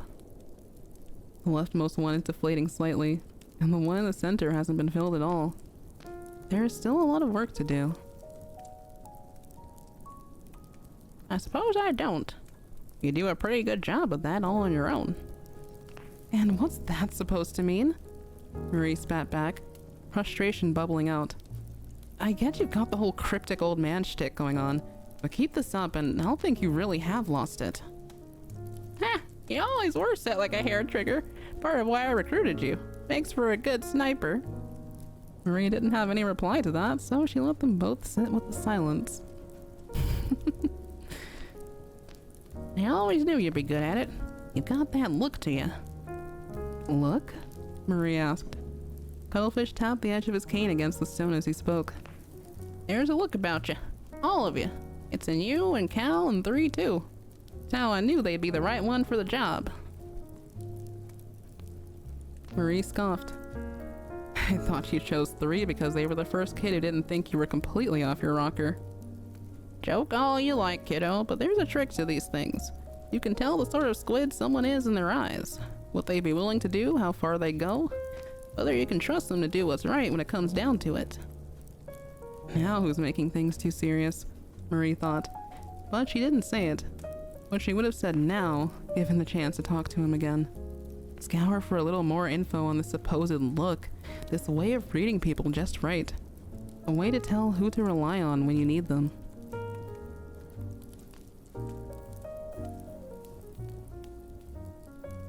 But then, Maria just rolled her eyes like always. Whatever you say, Gramps. Cuttlefish chuckled as Marie's gaze wandered back over to 3, and Callie as they continued to sleep. You'll get it someday, when the time's right. But if there's ever a time, isn't it now? Nothing suddenly makes sense. Marie just grips onto an old parasol, and lingers between an alley and a trash can, waiting for something to click into place. Just like how to be a good sister, how to smile for cameras so they don't know you're faking, and how to fire a charger without having your hands shake. other thing Marie is just going to have to figure out, because no one will be able to explain it to her. If Cuttlefish were here, things would be easier.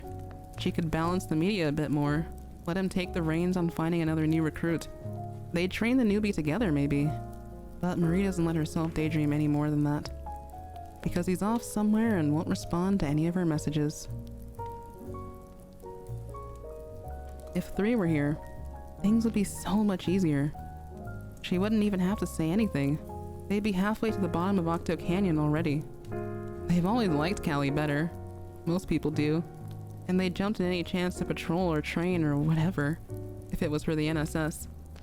Marie's pretty sure she could get them to clean her bathroom if she claimed it was some kind of training. But she won't get the chance to test that because 3 isn't here. They're off somewhere with Cuttlefish and won't pick up their phone.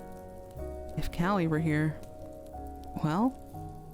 If Callie were here, right? If Callie were here...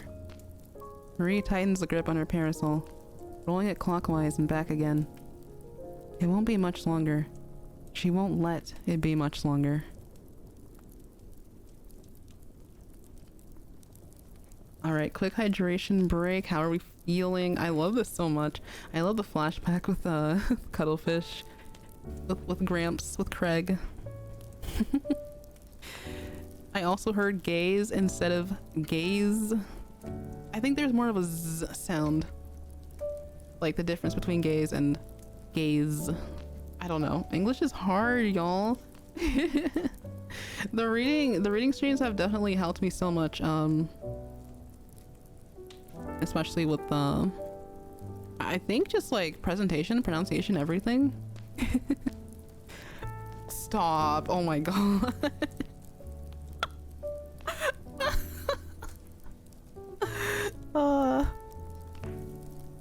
Would Yume clean Marie's bathroom? Discuss / Jade. I mean,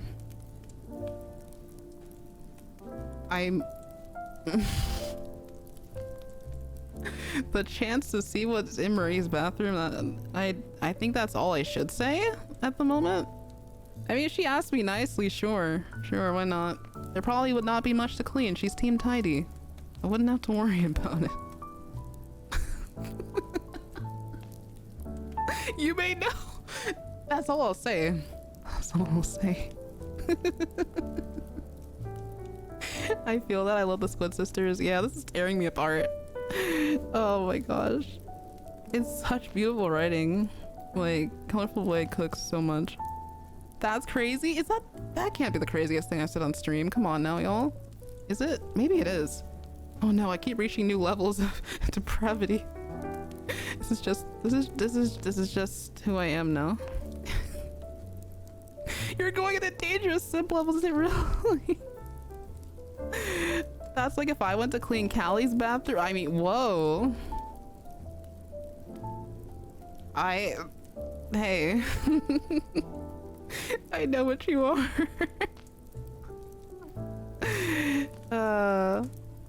Your reading is so perfect for everything. Oh, I'm so glad. I'm so thankful. Thank you, ColourfulVoid. Thank you, Rary. I'm trying my best. I'm trying my best to be better than I was the last stream. So I'm really glad that's paying off. Because I'm gonna do more narrations for the channel too, so I'm looking forward to it. I'm looking forward to the next couple of months. I have said crazier. There's clips to prove it. Okay, so this isn't the worst thing I've said. Okay, as long as we're clear on that, you know. Oh my god. You can really feel that without Callie, Marie tries hard to bottle her emotions, but knows that she can't hide it forever. Exactly. And it was just the growth throughout the writing as well. You know, these events shaping them into the characters they are now. It's just chef's kiss, you know? Mwah. I'm gonna take another sip of tea. Probably should have gotten more snacks, but the thing is, when you are reading / voice acting anything, you know, extended like audio stuff, there are certain things you cannot eat, and so I have everything that you should not eat before you record. I need to get more green apples. They really do the trick, but I don't have any right now, so I'm just gonna drink more tea. Standards have lowered, half joking. That's crazy. I mean, comparing, let's see how much worse Frosty Fest 2025 gets if the clip from Frosty Fest 2024 was anything to go by. I think Azir and Dan were in the chat when I said, actually, it's so funny because I think I was reading your message, Yakidi, where it was something like the simp in her natural habitat, stalking her prey or something like that. And those who, I'm gonna take a page out of Gael's book and say those who know. So if if y'all ever saw the clip, because I think it's featured, I just said, whoa, I'd rather be Marie's prey. Wait, what?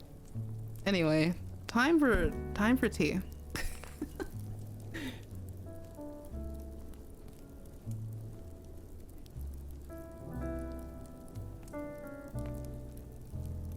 The raspberry is so refreshing though. Like, for real. Jackie, welcome on in.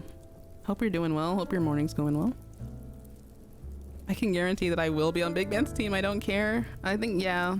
I think I might go for the silly white ink if the team is good. I want the Team Friends redemption so bad, but we're not getting a theme redo. We're getting something entirely different. I heard Honey improves voice performances too. Yeah, I didn't put honey in the tea this time because the citron had enough of it. But sometimes the thing with me is it could just be like a personal thing. But sometimes if I put too much in tea, then I mean, honey is supposed to be sticky, but I feel like it gives me more mouth noises, and that's the one thing that has plagued me forever as a VA. I'm always like editing them out, but it also has to do with how close you are to the mic and your pop filter and everything. But somehow, despite practicing things properly and setting them up properly, I cannot escape them. But yeah, I hope they haven't been too bad this stream, if anything. How can I make this about Marie? Well, we are reading a story with Marie. Whoever has the white ink, I'm picking it. Oh, you know, it's so sad for I didn't get to experience it enough times. Literally just fist bump and Rice. So glad Rice won, but yeah. Team Friends needs to be involved somehow. Now we're number 7 hanging out in the official art. I hope. I mean, we had a chance. We truly had a chance for Splatoween, but nothing like the 2020 art, unfortunately. We'll see. All right. So back to our scene. Again, beautiful exposition. I love the memory with Cuttlefish, and it was so cute. Agent 3 and Callie just falling asleep next to Marie. They're like they're found family, you know. It's so good. Okay. Let me see. Where were we? Oh, we were right here. Marie tightens a grip on her parasol, rolling it clockwise and back again. It won't be much longer. She won't let it be much longer. Definitively pulling herself away from the memories, Marie forces herself to focus on the square, on the crowds. She can't be getting caught in her own head now, not when any passerby could be the person she's looking for. She sweeps her gaze along the crowd, turning with a swath of teens heading towards Deca Tower. Laughing with each other, they all head inside the open elevator doors, disappearing from Marie's view in a split second. She stays staring, left alone with just her reflection in the glass dividers outside the entrance. It's odd to say even she doesn't recognize herself. But then, that's the point. She doesn't need someone who's here for Marie from the Squid Sisters. She needs... Marie squints, looking over herself. What is it about her that has this so-called look? Where is she supposed to find all those little things that make a person right for this? The only look she sees in her eyes is a lack of sleep and a bitter aftertaste. Sunlight fades into the skyline, dipping just low enough to reflect off the glass and bounce back towards Marie's face. She looks away, casting another glance into the crowd. Nothing. She spent so long in a reverie that the sun's starting to set. Even the Inkopolis news reports on the screens above were over now, just non-stop ads until morning came. Frustration bubbles up in the back of Marie's throat. It's another day nearly gone, and she's no closer to getting Callie back. How long of this? How long of waiting, of searching for something she doesn't even know how to look for? Marie bites the edge of her lip. Hard. Enough to know it'll split. Makeup department would throw a fit, but then she'd have to be actively performing for that. She'll have to leave soon. There's not much point to sticking around as the nights go on. Crowds thin out. Most people who come out late at night wouldn't have the time to devote to something of this scale anyway. Much as she's loath to admit it, Marie does need to sleep at some point, so she can't just stand here forever. During a festival, maybe, when the crowds make up for the sleep deprivation, but tonight, she has no excuse. Marie drags her sandal across the manhole, trying to find any reason to idle a bit longer. She'd have to make up her mind on where to go tonight at least, before she left. Back to the apartment again, practically untouched since she'd first returned home.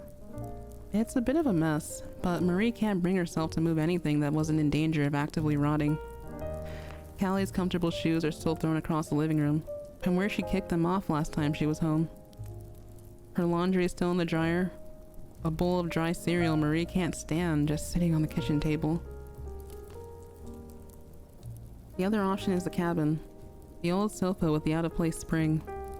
At nights, Marie spends in the cabin.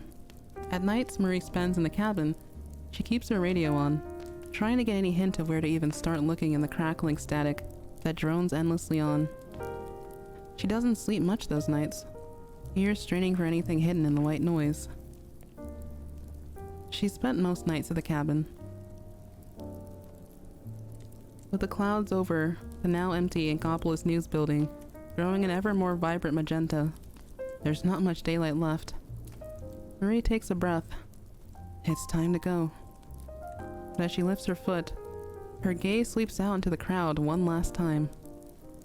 There's someone, frozen in place, staring Marie dead in the eye. A moment passes, Marie unable to tear herself away. A breath, and then she's moving. The woman in the distance is approaching Marie. It's only a few steps, just enough for them to be within earshot of each other. But it's the closest anyone's been to Marie in weeks. She feels like she's suffocating. "Excuse me," the woman says, toned polite and calming. The slightest lilt of an accent. The voice that Marie's heard every few hours, ringing out above her head like clockwork. Marina from off the hook looks towards Marie and says nothing. Words seemingly caught in her throat. She's so much closer now. Marie's eyes flick downwards, to her beat-up sneakers, then upwards, to her tied-back tentacles, cups facing the sky. Heavy headphones tuck her ears away, and a snug teal and cream-colored hoodie hides much of Marina's body. Not enough for her to be unrecognizable. Not enough for Marie to not take one look and know. Marie's breath gets caught in her throat. "Yes?" Marie hears herself ask, a voice more distant than every recording she's ever made. However she speaks must have some kind of effect, because she watches Marina's gentle smile chip in real time. Media training washing away to an anxious expression. Marina clutches her pointed teal fingertips to her chest. I see you hanging around here a lot. From the news building. On my break." Marina's head whips around, pointing at the obvious glass room behind her. I recognize you." That's my line, Marie thinks. What's that supposed to mean? She's without the charger, sure. But if she's already been recognized, she's more than happy to provide. It would be nice, even, to do a bit of agent work. Relieve a bit of stress. "Do you now?" Marie says in reply.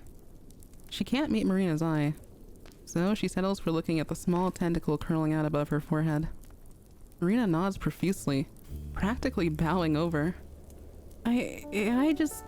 If there was anything I could help you with," Marina says, and before she's even finished, Marie is already caught entirely off guard. "I'd be happy to, if there's anything I can do for you. Either of you." Somewhere in that sentence, she'd screwed her eyes shut, now peeking one open to look over at Marie for her response. Marie just stares, deep into pale seafoam and pastel ink. Pastel pink. The shape of a figure 8, watery and waiting. She feels a bit sick. No, Marie answers finally, voice thick and heavy. There isn't. Marina seems almost surprised for a moment, but she hides it well. Well then, I wish you the best of luck. And Marie just breathes, because if she says another word, she's not sure what they would be anymore. A moment to collect her thoughts, but by now she can't think of anything but how much she wishes nothing had happened to get her this far deep in the first place. More than a minute, silence between them, and Marina's a waiting face, until Marie finally replies the only thing that feels right. You as well. Then melts away, lets herself dissolve into ink right then and there, down into the grate and away from any eyes. Only about a meter down, she drops before shifting back, sticking her arms out to brace herself against the inside of the drain. There's just barely enough space for her here. She stares upwards, the small beams of light filtering in through the grate. There's a clanging, shadows flickering as Marina steps over. Marie holds her breath for a moment, but Marina doesn't move to follow her. Another bang, then a high-pitched voice echoing downward, filtered through the metal. Hey, Rita! Sorry the fans got me, yada yada, whatever. Who was that you were talking to? Someone you know? Even from this distance, Marie can hear the sharp inhale Marina takes. That small moment of hesitation. Marie doesn't need to hear this. Pulling herself away from the sides of the drain slowly, she lets herself spill downwards again, back towards the cabin. The radio static and waiting. A sleepless night until daybreak, when she'll try this all again. And she'll try all this again. So she only hears this last bit, as she's already leaving. Marina's ever so slightly shaky voice as it swept away. No, Marina says. I guess not. And that is the end. The notes say thank you all so much for reading. Marie in Splatoon 2 drives me crazy. I'm so obsessed with her. Marina too. So you can chat to ColourfulVoid about Squids and Octopi with dramatic narrative tension down in the comments or any socials if you want. And there are links to their writing Tumblr, Twitter, and main Tumblr. And I will drop both of these links in this, not the description, oh my god. YouTube brained, in the Twitch chat. Thank you all again for reading. Have a wonderful night. Oh, so beautiful. So that was Ring Around an Iris by ColourfulVoid. Thank you again so much for letting me read this.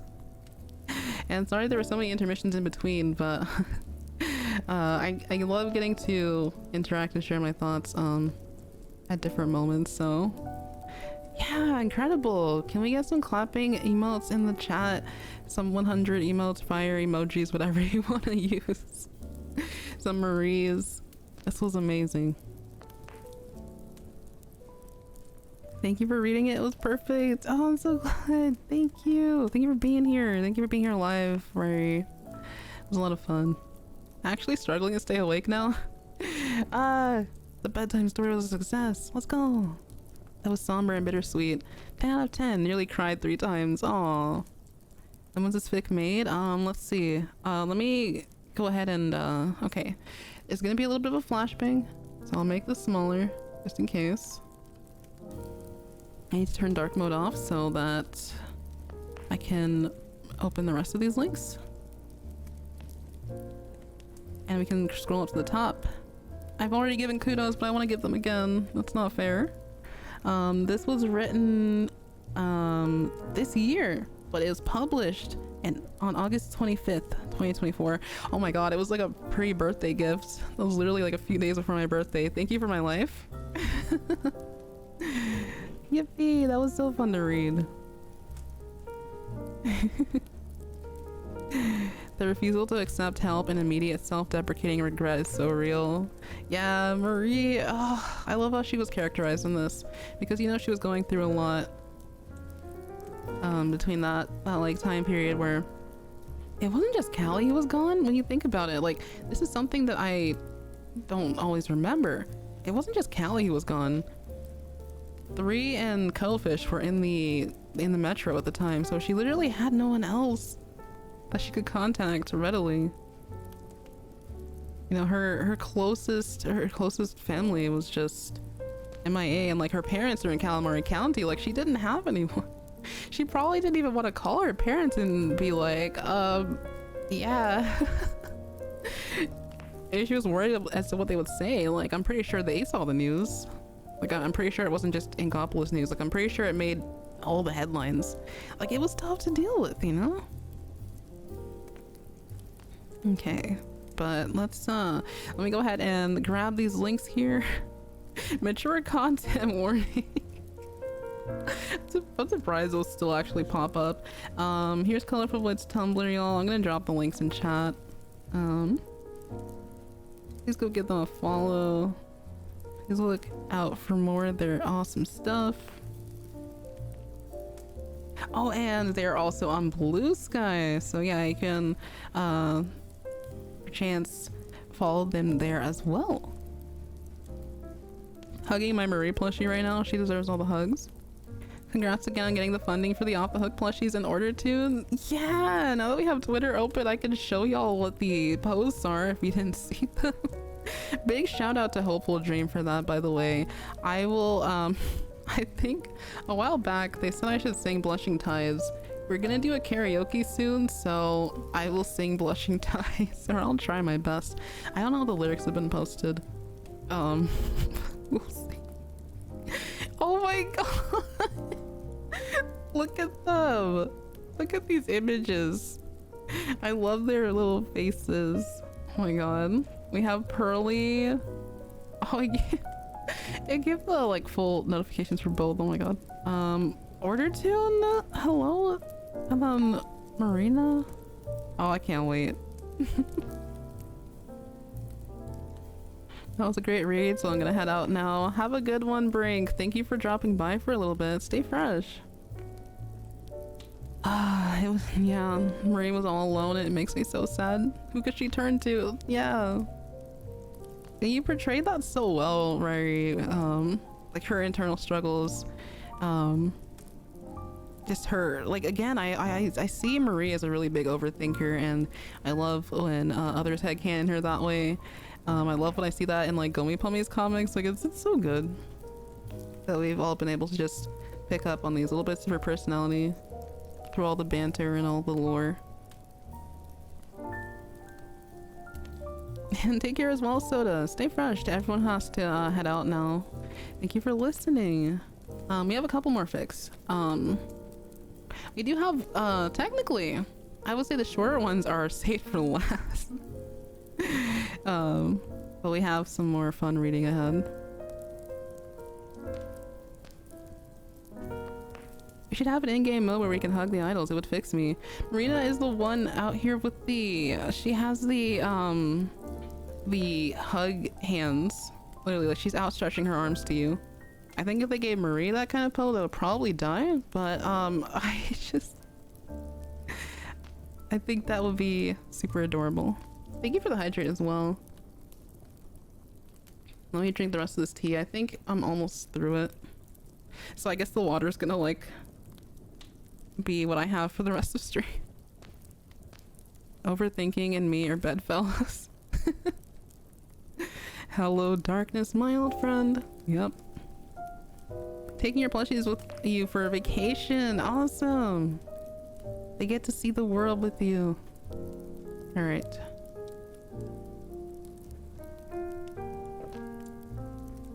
That's some good raspberry tea.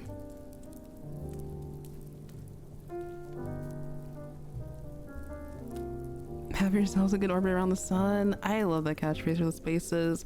Take care, superstar. Stay fresh, and thank you for listening as well. Again, I hope you have a safe trip and a Merry Squidmas. Overthinking Marie means everything to me. So real, Rary. So real. All right, well, yeah, that's Twitter. I wanted to take a moment to share Rary and ColourfulVoid's socials. So yeah, y'all, please. Let me go back. So we hopped over to my profile for a little bit. Please do.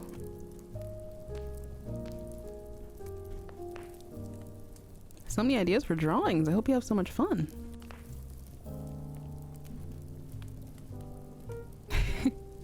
Yeah, we have yet to make use, I think, of all the button controls for Splatoon. I was happy Grandfest gave the D-pad some use, like, fully, you know? So yeah, Blue Sky, if you are over there. All right.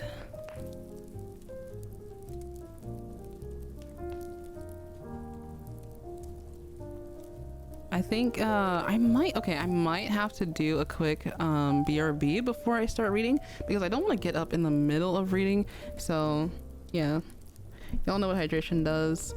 I'm going to search for the BRB, and I encourage y'all to give your legs a good stretch if you need to, and then we'll get to our last couple of stories for tonight.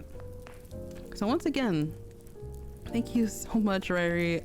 I had a great time reading Ring Around an Iris, and I'm looking forward to whatever you post next. Looking forward to actually reading through all the stuff that you posted, because I've read some of your Perlina as well, but I have not read everything. Thank you again. Working on your Mariver Week. I hope that is a good time, Kevin. I am going to take a quick BRB, y'all. So again, thank you all for being here. If you have to head out while I am currently away from the keyboard, and I will be back in under 5 minutes, hopefully. I'll be back. Alrighty. Oh hey, it's still Salmon Run. Well, I mean, that's that's pretty recent.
Hi everyone. I'm back. Hello. Thank you for waiting. I saw a discussion of Feral insert idol fan in chat. Well, you know me. I think one of my mutuals actually has Feral Marie fan as a title. I'll get that Marie fan title someday, hopefully. Alright, we are here.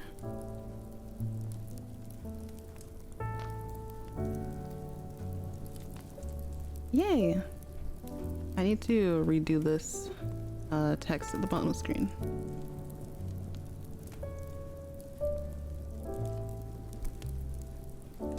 So I was debating, y'all, because we have a lot of Squid Sisters Angst tonight, but these were just so beautifully written. I don't know, I got so excited. I love specifically that we have additional tags for this next story that say hurt no comfort. I'm sorry, chat, but it's because it's like Splatoon 2 era. This was a time for the Squid Sisters. What happens first? Splatoon 3 Wave 3 DLC revealed, or Yume gets the Marie fan title? Stop. It's so over for me. My Splatfest, I don't know if my Splatfest title seed is gonna be the one, or if I just need to play more of the base Turf War at this point. I've been playing a lot of Salmon Run, so I've been, you know, getting a little bit more money to gamble with, but it's not happening.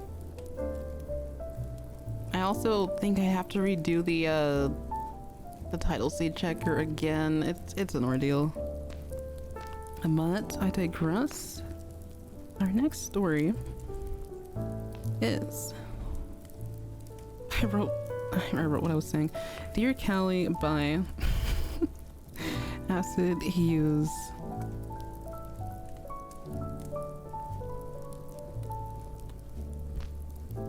Alrighty. So the summary says, Marie tries to write a letter to Callie. It's a lot harder than she anticipates. I apologize in advance for the feels. But I love Acid Hughes writing as well. It's gonna be an experience. So excited. Yeah, me too. I get a little bit nervous before reading sometimes, but I hope I can do this one justice as well. Okay.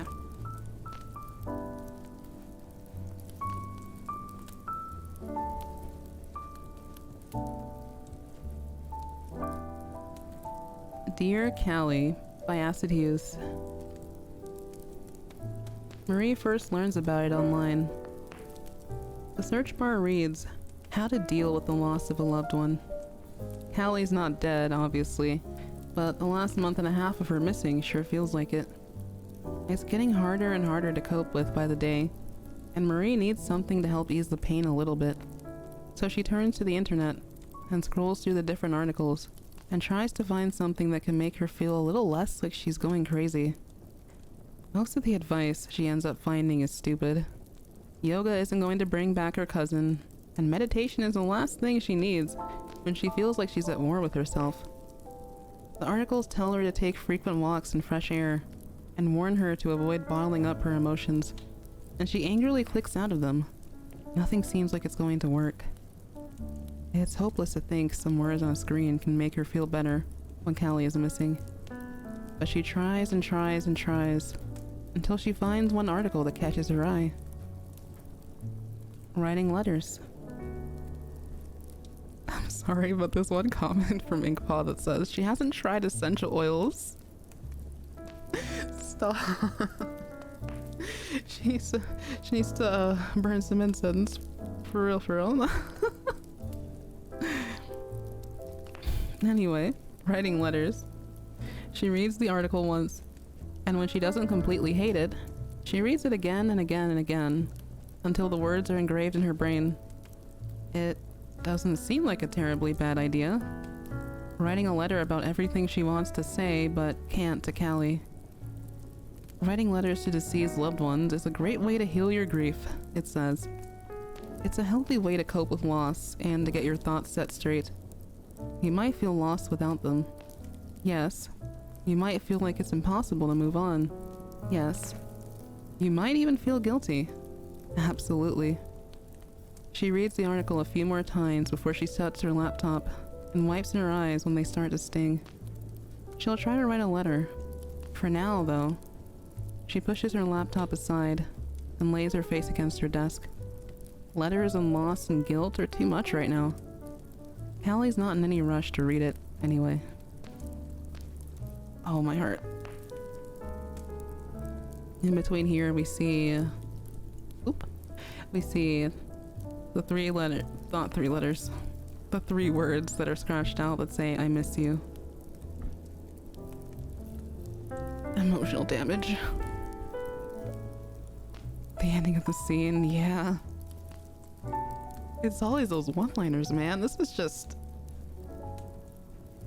Wow. It's just... Wow.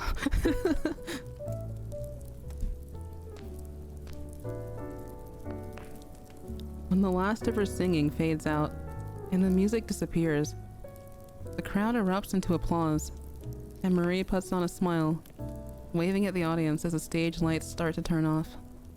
Performances are always fun, and it's still a thrill after all these years to know these people are here to see her. But if she has to sing Tide Goes Out one more time, she's going to be sick. She spends a minute or two bidding goodnight to the audience and thanking them for coming before she's oh my god. And thanking them for coming before she's being led backstage and down the concert hall to a dressing room. It's okay. I ran through my words a little bit there. I don't have context for any of this. Oh, this is a Splatoon 2 era fic with Marie trying to cope with Callie going missing. So we've just started. We're locking in.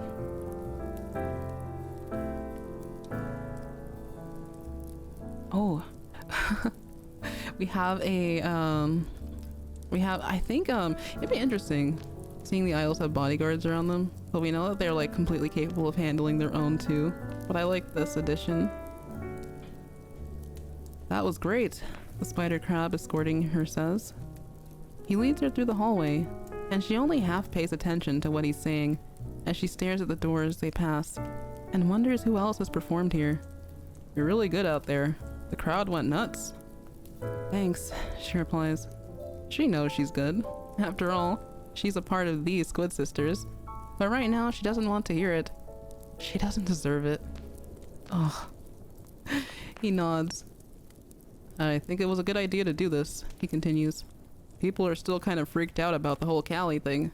I bet seeing you helped with that. You know, familiarity or something. Ouch. An unexplainable burst of rage makes her want to slap him and tell him to keep Callie's name out of his mouth. But she can't do that, so she just agrees through the guilt that climbs up her throat. She shouldn't be here. Not without her. This whole thing is just a scam. It helps me too. She lies through gritted teeth. Makes me feel like things are normal. The crab makes a low humming sound. I'll bet, he says. The hallway starts to look familiar from where she changed into her outfit before the concert. It's nice to still see you performing. Things got pretty hectic there after the Squid sisters split, huh? Marie frowns. Before she can respond to him, the spider crab points to an unmarked door on the right and bids her a good night. The first thing she does when she enters the room, and shuts the door behind her, is take off her hat and throw it to the ground. And then she starts to wrestle out of her stupid outfit. When she kicks her shoes off, they hit the wall, but she can't find it in herself to care about the small dent they make. She needs to get out of this. The guilt, my heart, I know. Yeah, Yakiri, you got it. You got the reference. I thought of that Will Smith moment too when I read that. Like, how can you not?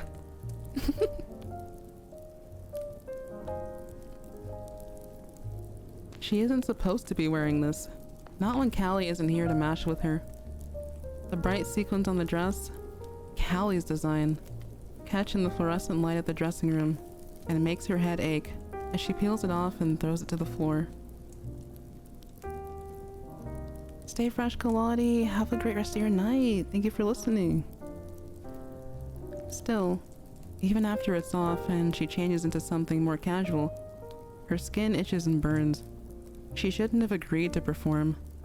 She should have refused to wear the dress that belongs to Marie, the Squid sister, not to Marie, the solo performer who let her cousin get kidnapped. She wants to take the outfit and set it on fire. Instead, she pushes it to the side where someone will come get it later. She'll need it when Callie's back, and they can finally perform together again. Because the Squid sisters didn't split, Marie's not sure what that spider crab was talking about. Sure, after the final Splatfest they didn't do any performances together, and sure they were both doing their separate things, and sure, maybe she didn't even see her cousin all that much, even though they lived together. But that doesn't mean they disbanded. It's just on the back burner. When Callie gets back, they'll have a huge concert together. Just them together instead of them apart. Just like how things used to be.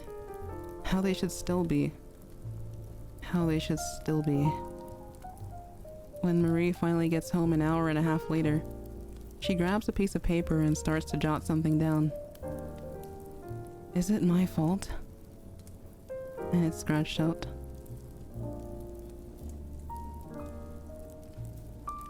Wait, Callie says, frowning in confusion and looking back at the screen. so why am I the one on the naughty list again? It just seems like... What are you trying to say, Callie?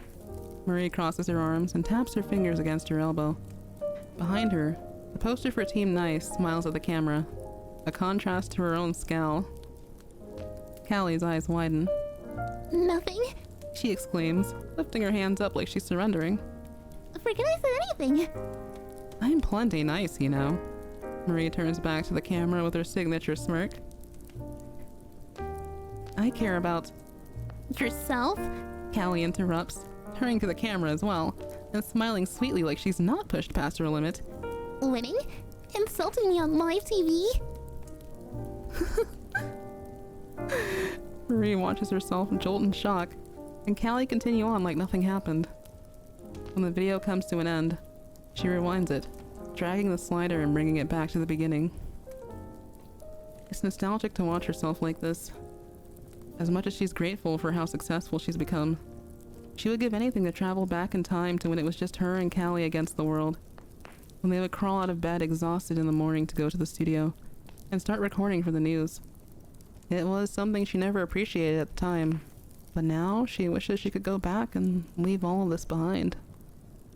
Yeah, this is a naughty versus nice Splatfest announcement. I'll never forget that one.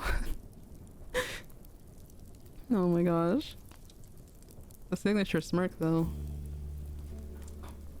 Oh, Marie. This and then Early Bird versus Night Owl right before Callie versus Marie.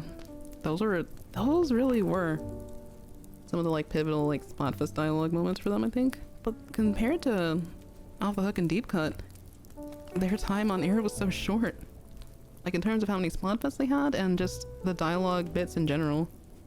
Oh, they deserve so much more. Curse you non-JP original Splat 1 dialogue.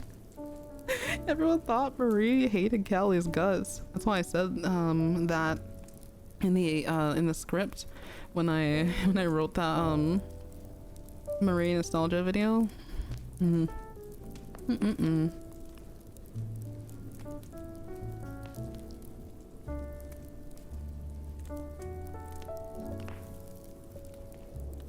Watching the Splatfest announcements fills her with something.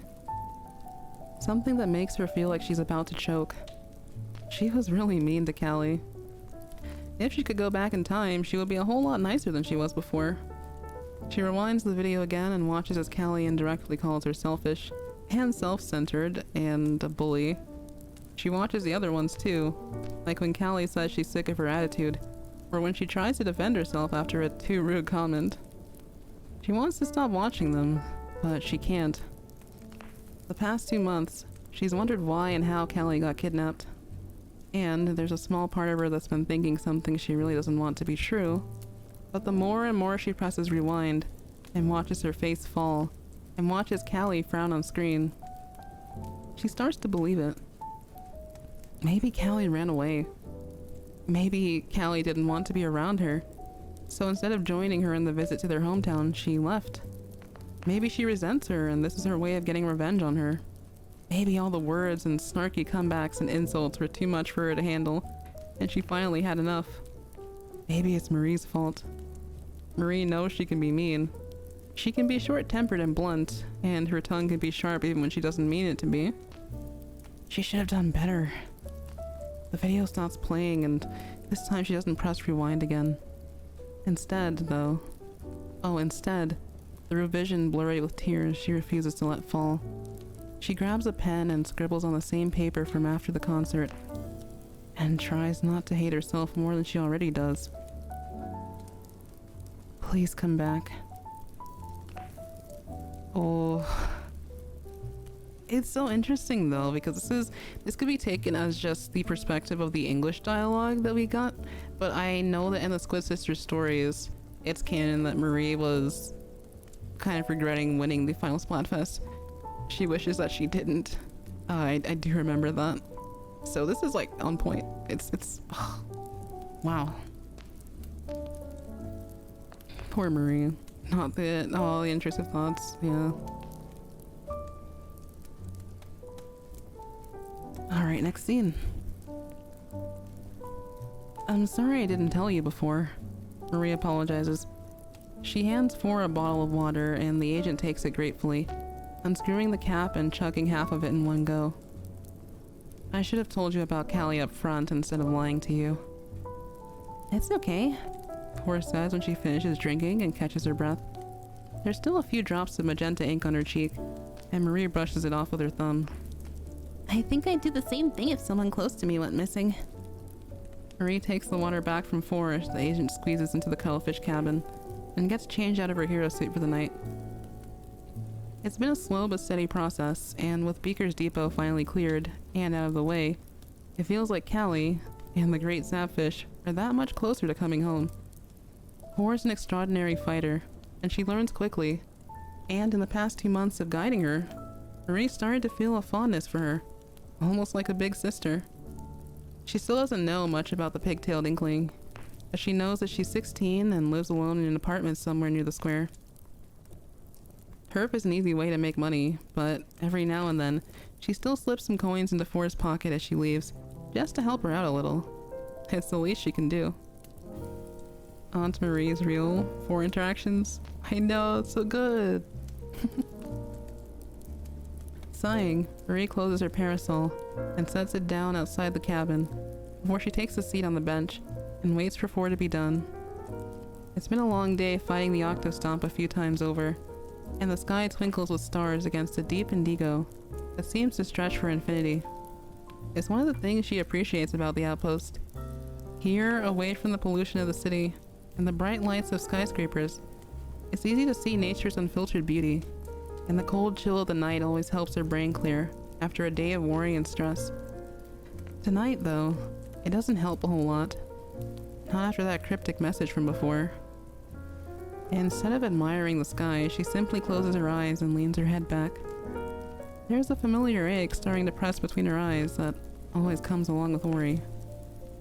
The Octarians must know by this point that For is coming for Cephalon HQ.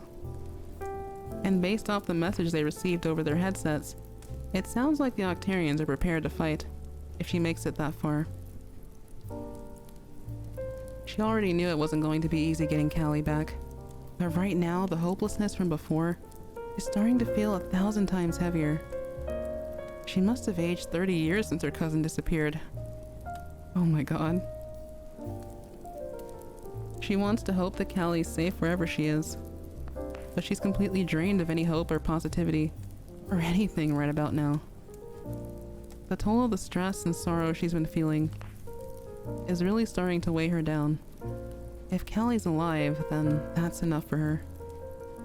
There's some rustling in the cabin, and a second later For peeks out, changed into something more casual, and sits down on the bench next to her. Marie composes herself as much as she can.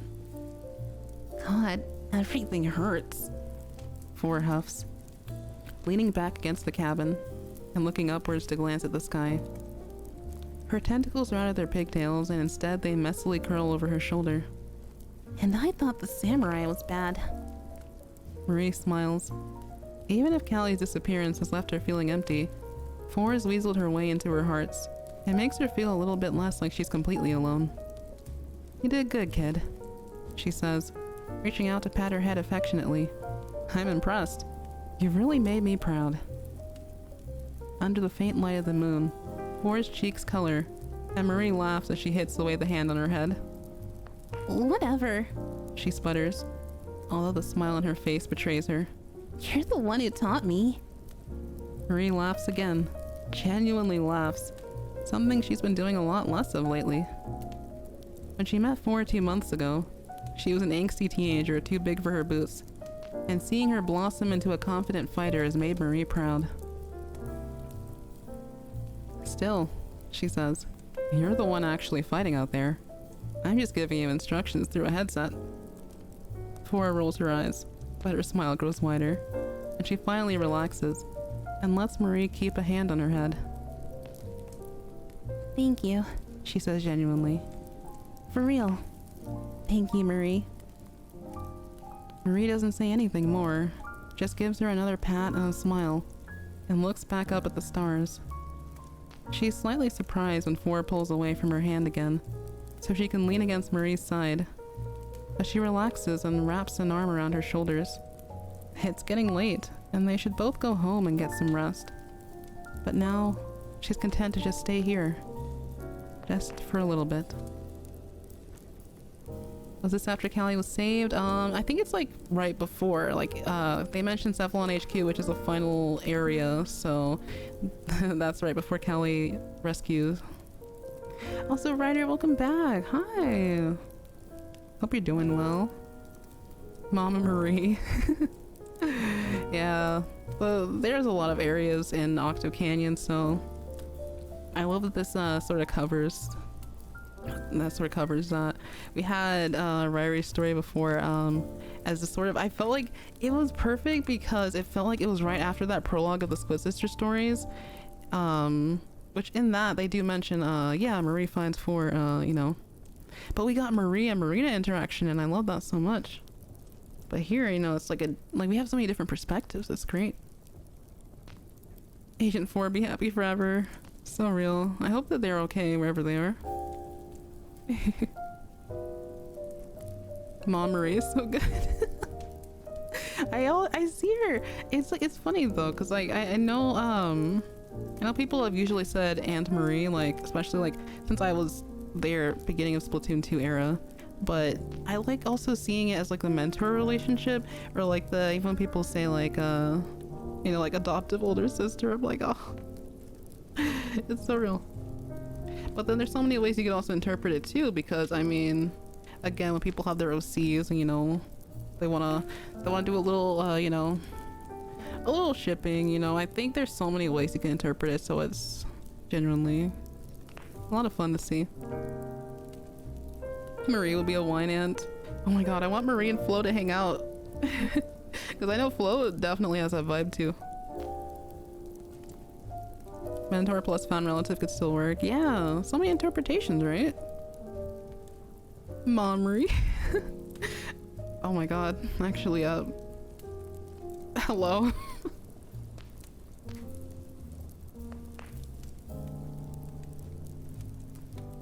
Ryder, how do you... Of course you know me. Of course you do.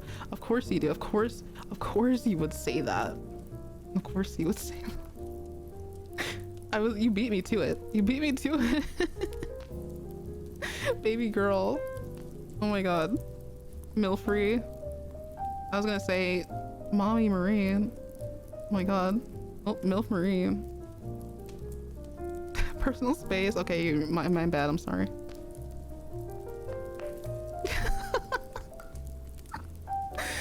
Baby girl, I had to. Oh my god.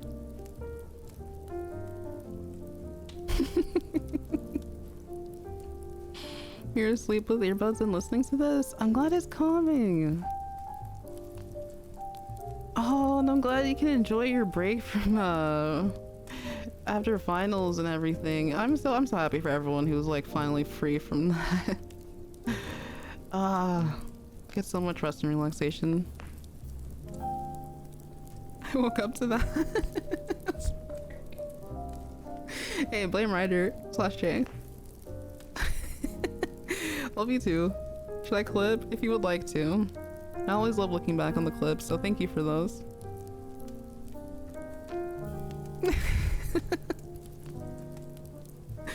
You're all good, Sea Gamer. You're all good. Heading off to sleep now. Thank you so much for the lovely sleepy stream. I can't wait to listen to the rest of these in the VOD later.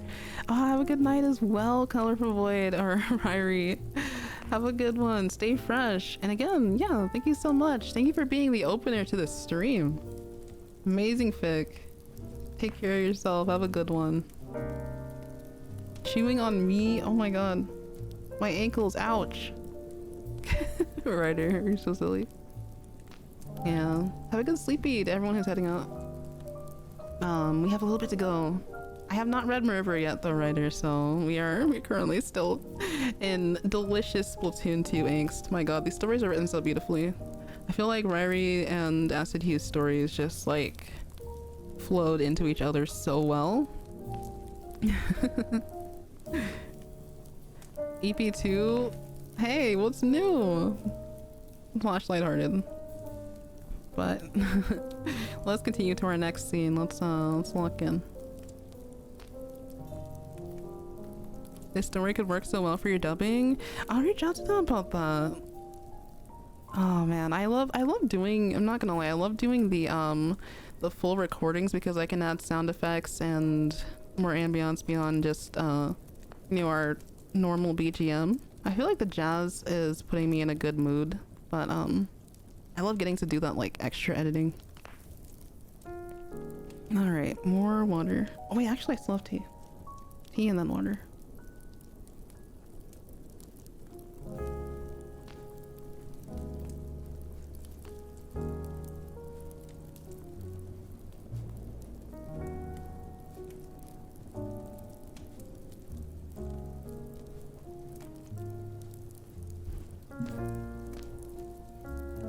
Alright, we have perchance a flashback scene here, I think.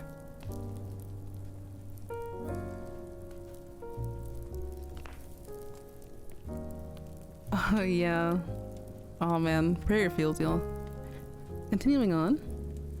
Come on! Callie exclaims. It sounded so much like 8, but it's okay. Over the top of the hill, a face peeks down at her. You're a slowpoke! Marie, too out of breath to properly respond, just grunts and adjusts her grip on the basket as she continues her struggle up the hill. Ahead of her, she hears Callie giggling and she wonders how the hell her cousin has the energy to trek uphill so easily and do it while laughing. She's always been the more sporty one of the two. When she finally reaches the top of the hill, she feels like she's gonna pass out, and she collapses onto the grass as Callie continues laughing. Why did I agree to this? She manages to say through gasps, rolling onto her back and shutting her eyes. I think I'm dying. Callie flops down next to her, and even though her eyes are shut, Marie can tell she's grinning ear to ear. At least you'll die in a pretty spot, she says sweetly, grabbing the basket from Marie's loose grip. Seriously, you slug, open your eyes. Marie groans but complies, opening her eyes, and yeah, Callie's right. She'd be fine if she died right here. Up on the hill, the stars look a lot closer, like she can reach out and feel their warmth on the palm of her hand, and the moon stares back at her in its dazzling silver beauty. She pulls herself up so she can sit. Shit, she says. You weren't lying. And you were completing the entire way. Callie teases, opening the basket and handing her a can. She pops it open and takes a drink, nearly coughing when the carbonation stings her throat. Well, was the pain worth it? Marie nods. How did you find out about this place? Callie's smile turns into something a little a little bit softer. Lily took me here last weekend. She says, taking a sip from her own soda. I figured you'd enjoy it here too. Oh. Marie smiles too. That's sweet, she says. It makes it a little more special that Callie decided to bring her to the spot, and she decides she won't complain for the rest of the night. She doesn't seem like the type of person who stargazes. I think it's funny, I could not place how young they were in this flashback, so the transition from the baby voices to the like older voices is sending me. I'm sorry. I'm gonna do my best though. Callie laughs and leans against her side. Marie wraps an arm around her. I told Mom we broke up, She says, so that way when I say I'm going out, she doesn't think it's with her. Lily's a terrible influence on you, she murmurs. You're still grounded? Yep. Callie sighs and nestles further into her side when a sudden chill breezes past them. So I'm probably gonna be double grounded when we get back. Marie laughs. It seems like Callie's always grounded one way or another. But that doesn't stop her from roping her cousin into sneaking out with her. If it makes you feel better, I'll be grounded too, she reassures. Probably for at least a month. No shot I said that earlier in the stream. Because I think Yakini said, grounded for only a week? Well, here we are. Bro, I'm telling you. These, like, first two stories we read have been peak. Is this a childhood memory? I think it's definitely, like, yeah, an earlier memory. Because there is JP dialogue in Splat 2 that talks about how Marie and Callie went stargazing. It's good. It's so good, y'all. She still can't believe she let Callie convince her into sneaking out through the window when she was supposed to be studying in her room for a test. But then again, Callie's always been the one to get them in trouble. She never minds a little adventure. It's worth it though. Callie grins, raising her can into the air. Here, here, She says, we can be grounded together. We see each other at school all the time anyway. now that she thinks about it, there's never really a time where she and Callie are apart for more than a few hours. She wouldn't have it any other way though. Above them, the stars glitter, and she lets the conversation fade into a comfortable silence so they can admire them properly. Even if she is going to be in trouble with her parents when she gets home, she's glad she was talked into coming along. It's one of the prettiest things she's ever seen. And with the moonlight shining on her and painting the world with a silver wash, moral things like being grounded or high school tests seem unimportant. For now, Marie rests her head on top of Callie's and smiles up at the stars. Oh, I love these so much. I love these scenes. Marie? She jolts back into the present. Instead of her arm being around Callie, it's around Four, who looks up at her with a frown. Are you okay? The agent asks. You spaced out for a minute. Oh. Marie's cheeks flush. Sorry, she apologizes, trying to shake away the remnants of her memory. I had just got lost in thought. Four's frown grows. Is it about Callie? Ouch. She's too receptive for her own good. It doesn't really matter. Four makes a face like she's about to ask her what's wrong, and she quickly changes the subject. It's getting late. You should get home. Marie. You have that huge test tomorrow, right? Marie takes back her arm from around the other and stands up from the bench. Her eyes are starting to sting, and she knows it's only a few minutes before the dam breaks. It's what happens every single day. You'd better get some rest. Four looks up at her like she's about to argue, but her mouth shuts and she gets up from the bench too. Marie feels a little bit bad about ruining the moment, but it's probably for the better anyway. It's getting late, and she doesn't want to keep her away from her personal responsibilities. And she needs to get a pen and grab her paper before the words disappear. I'll see you Wednesday? Four asks, sounding unsure. Still, she grabs her bag from beside the cabin and slings it over her shoulder. She nods, I'll see you Wednesday. Good job today. You're gonna kill it tomorrow. Before she leaves, Four turns around like she wants to try and ask again. Marie almost wants her to, just so she doesn't have to deal with the fact that she'll be all alone, with no one to lean on once she's gone. Instead, she secures her grip on her bag and waves at her. When Four bids her a final goodbye and slips into the kettle leading to the square, she feels more alone than she can ever remember being. Underneath the twinkling stars and the beautiful moonlight, Marie sobs over a piece of paper and a pen. Oh my god. Also, the mention of Wednesday in the fic, it is still Wednesday night for me. What are the odds? Sparkle on is Wednesday in some part of the world. Oh my god. Marie, she's so... she's so thoughtful and so contemplative. Oh my god. Surely is Callie's rock though. I mean, they're there for each other, but like, oh my god, this is literally like, this is tearing me apart. Thank you for the crying eye emojis. Actually, it was during the Big Run stream, I think.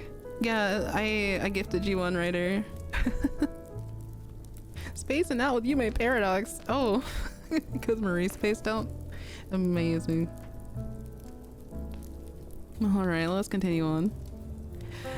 This part slays me. I'm going to keep the crying eyes because this is a very heartfelt moment. The letter is finally being written by Marie, and we're gonna tear into that. Off topic, but the background music is such a vibe. I'm glad. I love me some good Christmas jazz. Well, it's not necessarily Christmas music itself, but you know, it just has that feeling for the holidays. I come back to tears. We're about to be hit with like 100%, dare I say 110% Squid Sisters angst. So I can't not have tears in my eyes. It's a lot, you know? I love it. I'm not an emotional wreck. You are. We all are. Here. You get some Kleenex. You get some Kleenex. We're gonna need it. I love them so much. I'm sorry. Okay. I'm not okay. Hi. I'm not either. Anyway, this letter. I'll do my best.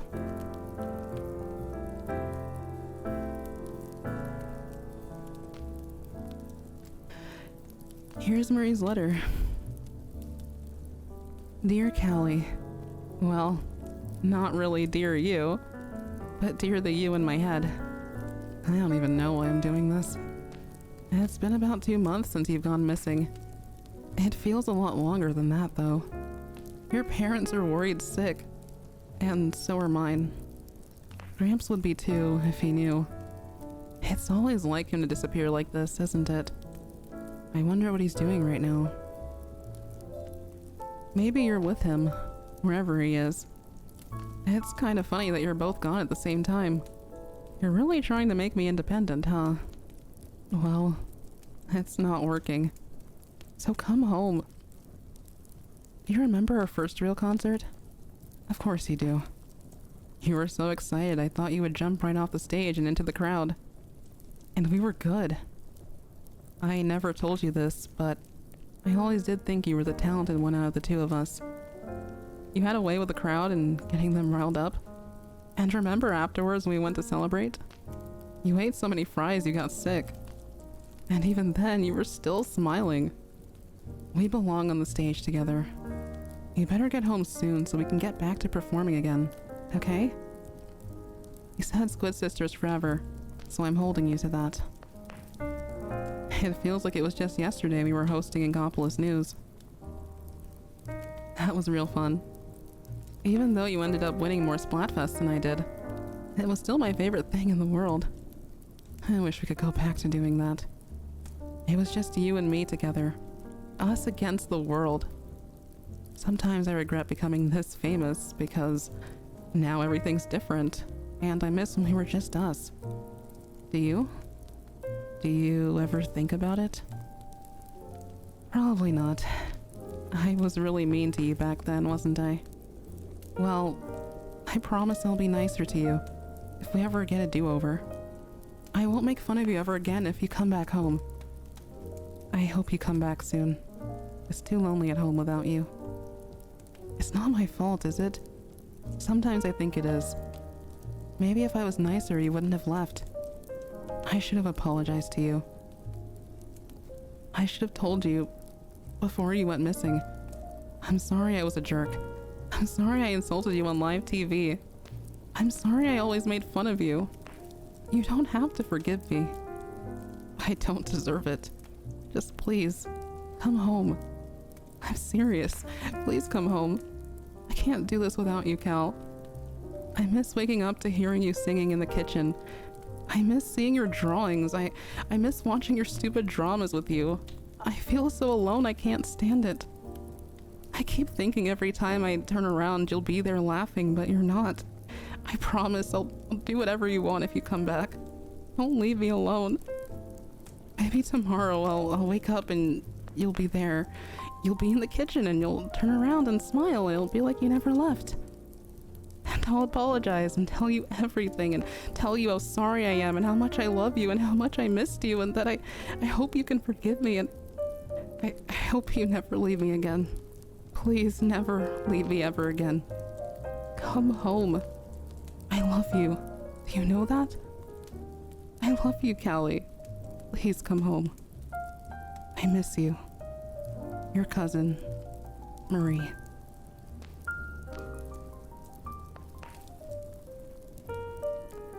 That's the end. Oh my god. Oh my god, everything hurts.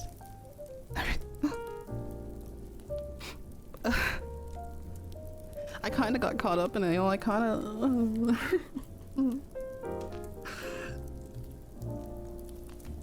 I deserve the world. I love you, Squid Sisters.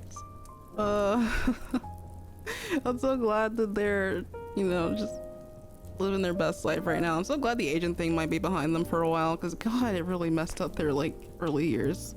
They were doing all of this on top of like that idol stuff, man. Like what? That's crazy. Getting the entire tissue box. Yeah. Let's get an extra shipment in here. Also, welcome back, Narson. Found this in the AO3. Time to say this for my midnight reading. Yeah, I'm gonna give y'all Acid Hue's links to AO3 because I don't have their socials. Ryder, if you have them, please let me know. I wasn't able to find them. I'm glad I have them on Discord, but I don't have anything else. Forget the tissues, we need a mop. Clean up on aisle 15. Oh god. This fic writer really likes Fresh Start. Right? This was Dear Callie by Acid Hues. Here are the ending notes. I actually have no idea how long Callie canonically was gone for. Oops. Thank you so much for reading. Kudos and comments are appreciated. Yeah, they have a lot of Squid Sisters fics, bro. Like, this was a dedicated member of Team Pass right here. Hope you enjoyed, plus stay safe out there. I give it a 12 out of 10. I give both of our fics that we have read so far a 12 out of 10. They may not be here in chat with us right now, but please go give them all the kudos. I'm gonna go ahead and drop the link to this work specifically. Of course, you can find the profile from there, but oh my god. Why does everything hurt? I need a moment. I'm gonna drink water. I just thought of a somber AU from Mariver Week with this. Oh, I'm so excited. I'm so excited to see what y'all have got. I remember the only AU thing I talked about, which was like really silly one-off idea, would go hard as an art piece. I thought of like Pirate Shiver and Sea Siren Marie for AU day. Although Human AU is always really popular and fun too. I think I might do the free day though, because I need a little bit more time to write. I'm probably going to use the Frosty Fest prompt from 2023 that I never got to. So maybe some tender moments there. Oh my god, the idea of Marie seeing Shiver in her Frosty Fest dress for the first time. Oh, I can't handle this. I can't handle it. I'm not sure if they have a Blue Sky, but they have a Twitter that isn't really used. Oh, yeah. So yeah, I have the link. For some reason, I swear we were mutuals, but I can't find it. Twitter search function is dying a little bit more every day, and it sucks, but we keep on pushing. Maybe one day the app will be saved. I miss 2019 Twitter. The idea that Callie was never found with Shiver there to comfort Marie in her darkest times. Oh, we love the angst. Oh my god.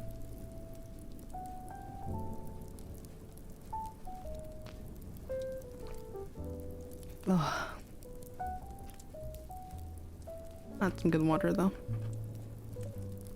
Oh wait, it's today AU day actually. Wait, did you send me the link, Ryder? Yeah, I'll take a look. We have one more fic by Acid Use, which is really short. So I could read that and then we can segue into a little bit of Mariver because we get to see Marie being happy because she deserves it. All right, I'm gonna. Ooh. I'm gonna try to wipe these tears. The way that you felt so attached to some fictional characters to the point you can imagine a scenario like this or read it, it just makes you feel like your heart and soul got crushed to the point of tearing up. With Marie, I don't know why this feels like it's triplicated. I love the Squid sisters, they deserve the world. Oh, Rag Day is so true. Yeah. Maybe it's also this time of year to where the point that it's just hitting super, super intense. Bittersweet angst. Yeah, it's good. And that's just, oh man, that takes skill though. Again, today's writers have been really, really amazing. I'm still hoping to learn more. Okay, so we'll do the shorter fic from Acid Use and then let's devour Writer's Mariver, and I have a short Mariver story as well. Might work on a couple of days on my own time and post them when you're done. Awesome. Yeah, no matter how long it takes, we will be excited to see what you've got to share. So no worries there, Narson. To everyone who's participating in Mariver Week, thank you so much. We couldn't do this without y'all. Alright. Let's come over here. So this is really short, y'all. Like, it is under 500 words, but it is beautiful. It is a beautiful short fic here. Let me just go ahead and update the title on screen.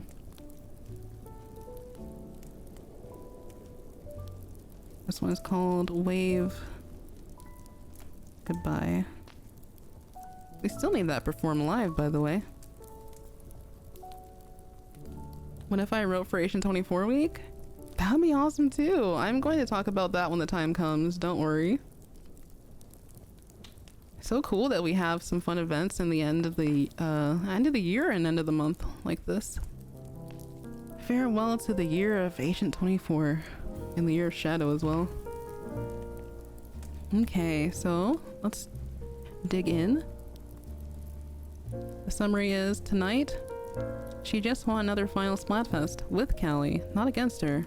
Not Callie versus Marie, but Callie and Marie. They said they wrote this in 15 minutes while sobbing their eyes out.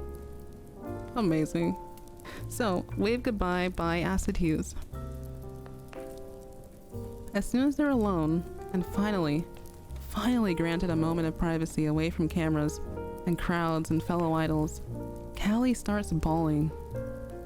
Hey now, Marie says gently, even though her own eyes are filling with the tears she'd pushed back while being a gracious winner. Callie's crying so hard that she drops to her knees, and Marie sinks down with her, immediately wrapping an arm around her shoulders and drawing her close. Easy there, sis. I'm so happy. Callie manages to sob. Oh my god.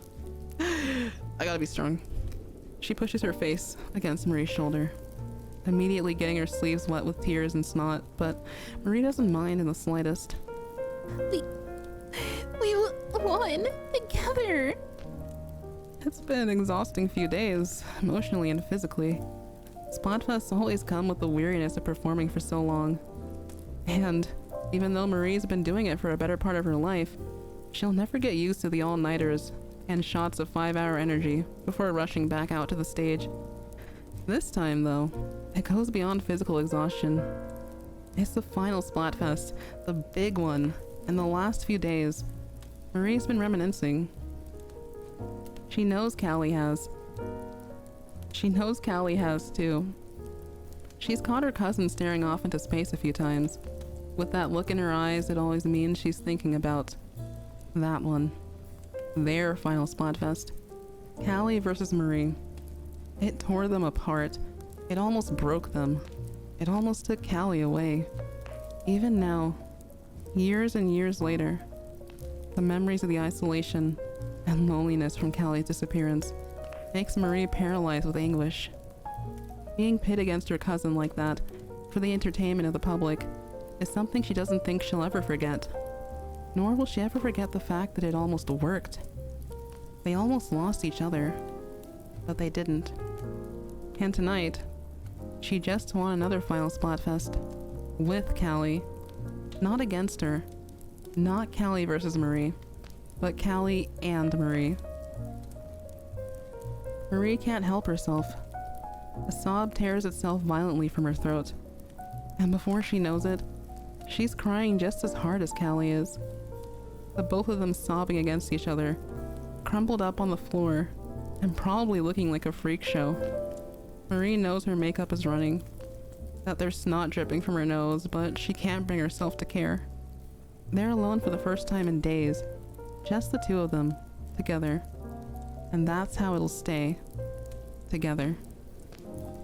I'm so happy. Callie repeats herself, muffled from the fabric of Marie's shirt. So happy, Marie. Marie has to fight against her hitching breath to speak. Me too, she manages to choke out. Her arms are wrapped tightly around her cousin, pulling her close, only close, never pushing her away ever again. Me too, Callie. And that's the end.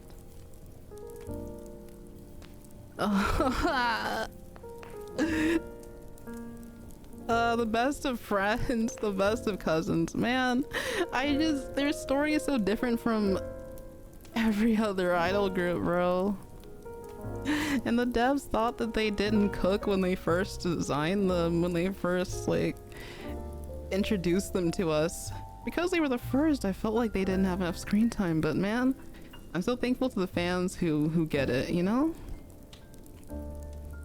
The author note also says, after Team Pass winning, they need to return briefly to give the Precious Girls a thank you. Words cannot describe how much the Squid sisters mean to me and how closely I hold them in my heart. The person I am today is thanks to them and Splatoon as a whole. They have brought me so much joy and kept me going through the lowest points of my life, and I owe everything I am and everything I have to them. Callie and Marie, thank you so much. I love you two so much more than words can describe. Congrats to Team Past, we did it for them. I loved that they won together. The parallels of their dialogue, you know. That hurts, but it also feels, I don't know, feels so satisfying though. They're together, that's the Grand Fest was the ending to a trilogy in a way. Like, yeah, I know we may not have gotten that next DLC wave yet, but it's the end of the arc for them and like that Squid Beak saga. So now they get to do new things, and I'm so excited. I'm so excited for them. Hugging my Callie and Marie plushies and sobbing. I need to grab mine off the Squid mystery. I need them here. Why must Acid Use be so good at writing emotional stories? Gosh, yeah. Short but sweet. This one hit just as hard as the other. More Squid Sisters adventures. I can't wait. Maybe Marie will come back with her now iconic wolf cut, maybe. Hoping. Hopium. I was on Team Future but accepted past win for this moment alone. Oh, and that's so true of you. we have two Team Future members. The music was so good for Grandfest. But yeah, that is Acid Hue Stories. Please check them out here on AO3. I'm gonna drop the link to their profile specifically. Let's see if I can do that. I'm not sure if, wow, I gave a full link. I am not sure if they have their Twitter linked here, but when they update, at least you'll know. I love the Mariver Bitfic. If you know, you know. Oh my god. I'm bonking you, writer. I love the ships, but I never tie immediately because I'm a multi-shipper. A multi-shipper is the way to be, though. You can enjoy so many different, alternative stories and universes. I miss Grand Festival so much. I shake your hand. Yeah. Califry River double date? Oh. My eye emoji.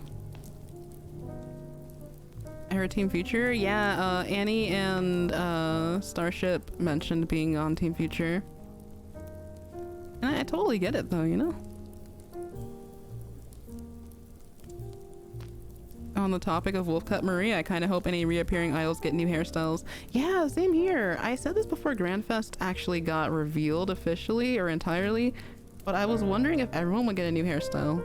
I think that might have been too overwhelming for for reasons. So next game is the perfect opportunity for that.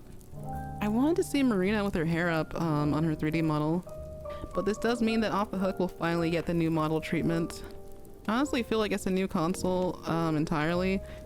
They should just, they should cook some more. Let everyone glow up. Oh, and they will only continue to age like fine wine. Oh man. God bless the world of Splatoon for evolving alongside us at the same time. Are we gonna have an Agent 24 stream during their week? I will try. Because I know it starts on Squidmas Eve. I am planning to try and do carols that day. I'll talk a little bit more about my plans towards the end of everything, but I would love to do an overview and see what people work on. I can't promise anything myself, but I am thinking about it. I really am. I need Bantu, not Fry. Oh, you're so right for that. That looks so good. Chose Team Present, but I support Team Past, with the hopes of the past acting as a reflection to our present and future, like what Cosmic Cloud's video talked about. I don't think I've watched that one in particular, but I have a lot of his videos on my watch later because they're so good. That's a great way of putting it though. But alrighty, let me grab Ryder's Mariver Week Art. Thank you for my life, Squid Sisters. I'm so glad they won.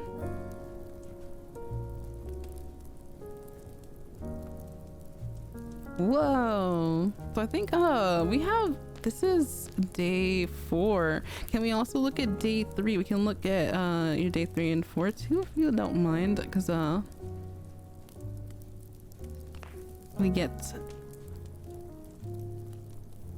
the, I need to turn off dark mode. I think we get the best of both worlds. I love how it's not much difference for the background, but at least for this, we didn't want Ryder's beautiful art to be dimmed in any way. So here is Ryder's day 3 artwork for surprise gifts, handmade stuffed animals to remember each other by. Time for more river action. Yeah, fun way to end things off, I figured. This was so adorable. I love the details of that you can see the bandages on Shiver's hands or her fingers, and then the patchwork stitching on the octo, and it's a big octo. It's so cute. I also love how Marie's plush has the little idol headgear and looks very disgruntled because that is also Marie emotion. Yippee, stuffed animals. Yeah, it's so cute. It looks so comfy too. I like the choices of outfits. So that is day 3, and for our current day that we just had, our current prompt, we have alternate universe. So day 4 is thief and detective. Look at that background. Oh my god. I love how we have it's more of a kitsune mask for Shiver here. And I think it's Shiver on a helicopter getaway. The colors though, oh my god. Just a beautiful understanding of lighting here. Oh, I love limited color palette artwork so much because oh, it's just so soothing to the eye. It's so delicious. And then Marie, oh my god, wait. Oh my god, wait, Marie. Oh my god, Marie with the suspenders. Hi. Hey. Hey, Marie. Oh my god. I love the outfits for both of them. Oh my god. Ryder, your art has popped off so much this year. I'm so proud of you. I'm so proud of you. Oh, these have been amazing. Yeah. This goes crazy. Yeah. I want to do something with less color. Oh, I bet it's giving me like I forget. Not Starry Night, but there's another one I'm thinking of. Like the brush strokes. Yeah, it's just really pleasing to the eye. I love suspenders, Marie. We all do. But yeah, what a sway. Oh my gosh. Let me go ahead and share this one. I think I shared the other one as well. We also have Superstar's comment here. My words exactly. Yay, and Star is here too. I like everyone's comments because they are so sweet and kind. Yeah, I'm excited to actually do a detailed scroll through of the tag and see what people have contributed. We saw well, actually we didn't see this on stream because I was in the space at the time and I could not share it because it was not posted to Twitter yet. But we had Cheeto's day 1 art. The detailed background is incredible. Like, what? Don't hurt some of my thoughts too then, but here's the visuals. The body language too, it's so warm. We have some really cool stuff. People have been posting, people have been, you know, slowly settling in now that the holidays are finally here. I love this one too. It was in the back of my mind as I wrote my story. So this was the day 2 prompt for stargazing. I wrote my fic with that prompt in mind, and just Marie's warm gaze at Shiver. I think the caption says, "The stars are beautiful, but not as beautiful as you." And I kind of melted. Ah, it's so good. So adorable. Yeah. We have day 1. Day 1 was like super cozy, super comfy. The shark blanket. Y'all, that reminds me, I have to make this post because oh wait. I can probably send the images to myself. Wait, hold on. I can send the image. The way that I need chat to see this. I'm probably gonna send it to Ryder so I can pull it up on the stream. Cause it's so shivercore. Seeing the blanket reminded me of this. Hold on.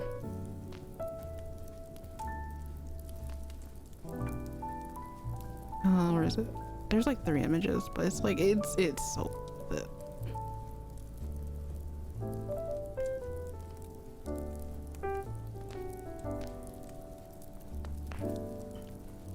That's so cute. Okay. Would Shiver wear this? Yes or no?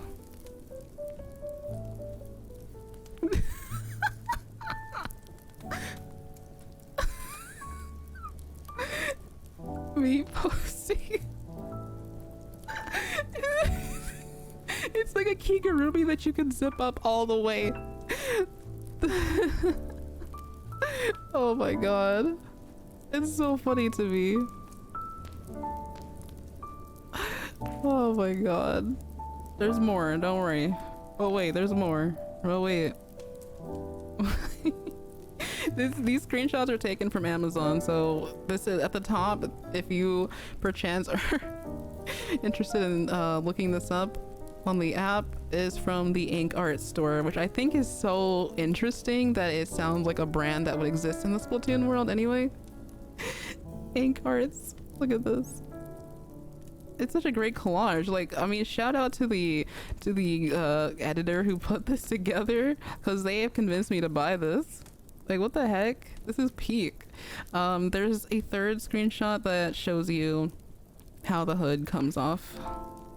Honestly, this person looks really comfortable in it, so hey, that's great marketing. I don't know who this is. This is just a model wearing the Kigurumi onesie. Shiver in this costume now. I need it. All my life, I need this. she would wear this, and then Marie would make fun of them like so much. Like I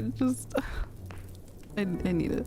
Especially with the hoodie over, and then the fact that, like, wait, I don't know if I can probably zoom in more. Look at the mouth actually unzips too, so it's like you're getting like 3 in 1 here. Like, this is, I think it was like under $30, which is wild.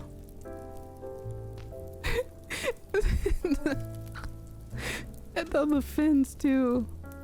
So Shivercore. I drew Shiver Marie in something similar. Oh, live on this podcast with it. Marie's surprise gift from Shiver could be this. Oh yeah. Marie would go along with it and get her own version to match. Aw, aren't they the couple ever, made for each other? Oh, writer posted art. Oh, it's from Bird app. What? Wait a minute. Oh, okay, if I know I haven't really seen something if my comment is not there. I never saw this. This was like literally, oh my god, this was posted on 6/9 of last year. Nice. But what? The hammerhead shark costumes, I never saw this one. Oh, that's so beautiful.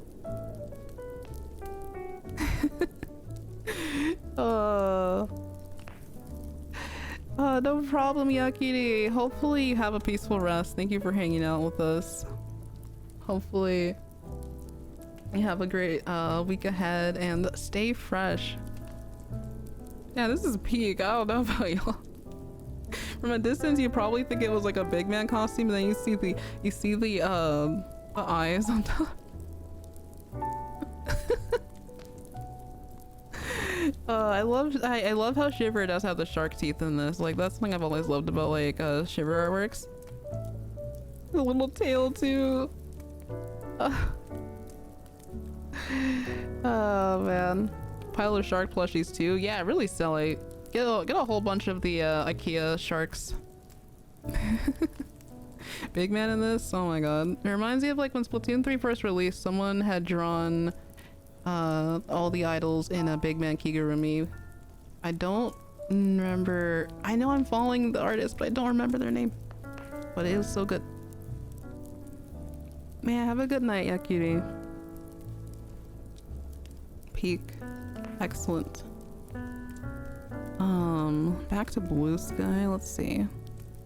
What else have we? Oh my god, the fic. Day 3 surprise gift from Trinity Trouble. They both caught a Pokemon they thought the other would like and traded with each other. Are you sure you'll be able to handle her? She was at a pretty high level when I caught her. I know this is a Rowlet, but I don't know what this other one is. Pokemon fans, help.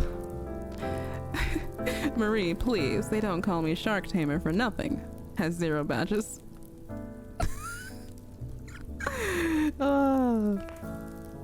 That's a wait, is it pronounced Gibble? Gibble. It's chewing on her arm. Garchomp? Or is it which one? Gibble? Okay. All right. I trust chat for this. That's the final evolution. Oh, okay. Yeah. Good stuff, good stuff. Hold on. Oh, so cute. I love seeing little traditional sketches. We have, oh, I did see this one because Ryder retweeted it. We have, I believe some SFM artwork. Yeah. Look, there's the IKEA Sharky.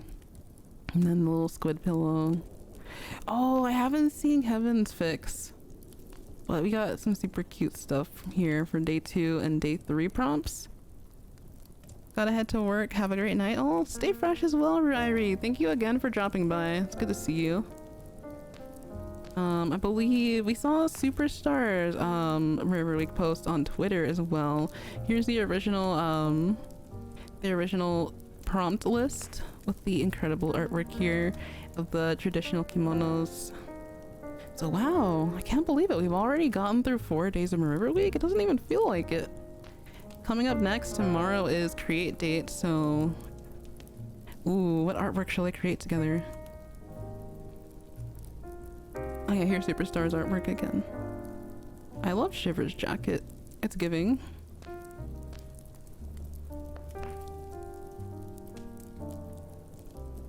And then yeah, we've reached the end of the tag. I want to definitely take a look at everything in more detail during a like end of Mariver Week review stream. So hopefully soon. So exciting. And you know that like it's so exciting knowing that more is going to come. Like you're gonna wake up to more stuff being posted in the tag. Truly is the holiday season, the gift that keeps on giving. Thank you everyone for participating. Even if you were considering it, just the consideration alone is awesome. All right. I still have the shark images here, shark onesies.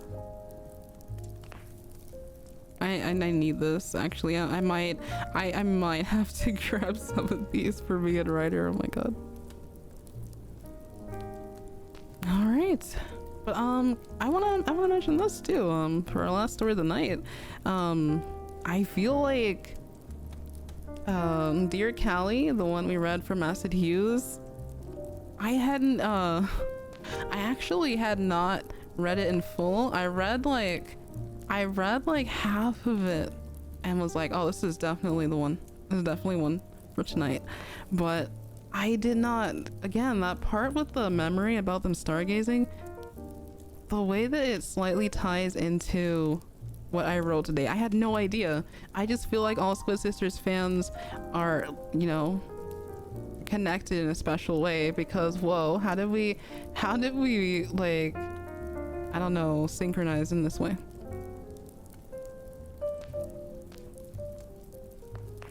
Wait, are we talking about a dinner potluck or something else? Oh wait, for the prompt for Mariver Week. Where is it?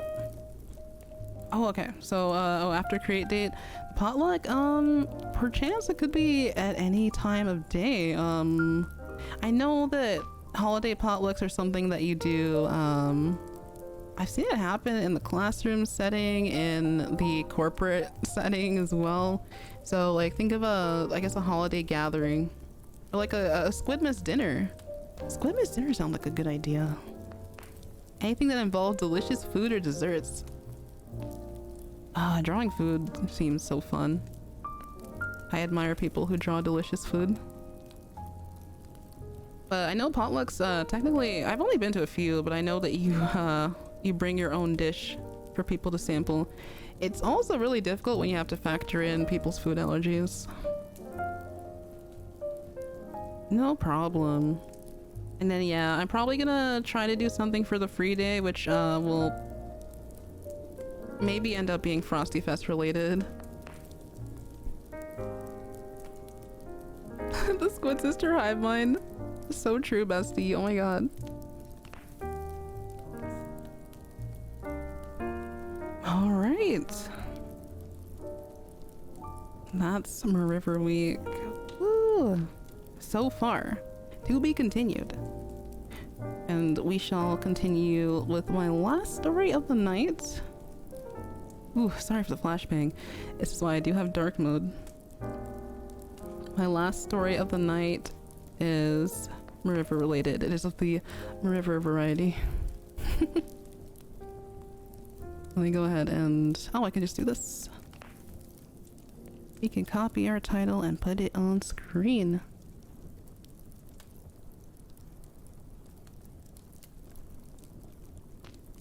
Yay! Wow, that's a lot of text now.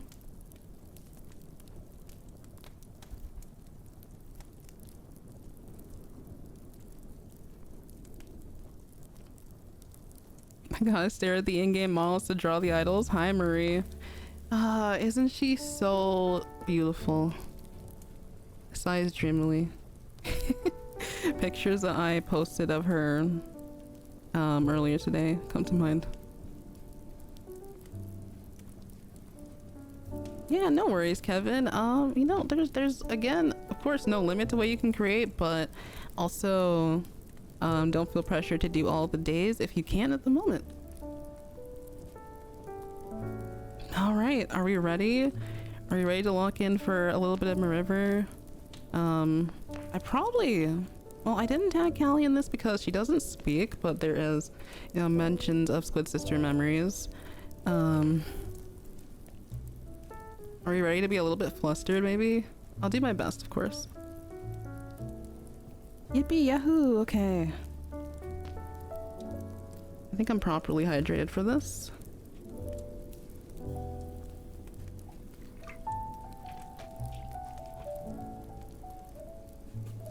I think I wrote this in about 3.5 hours, and I had to still polish up something I noticed today. So I think it's at its final form, just in time for the reading. So let's go.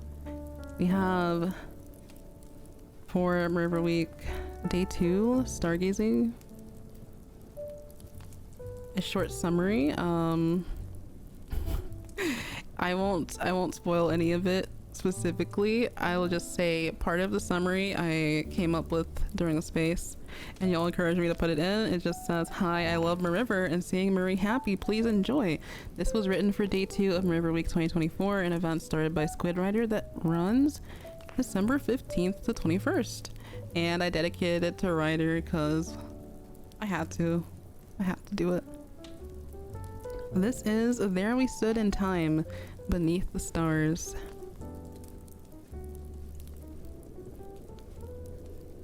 For a few minutes, there was total darkness in the train car.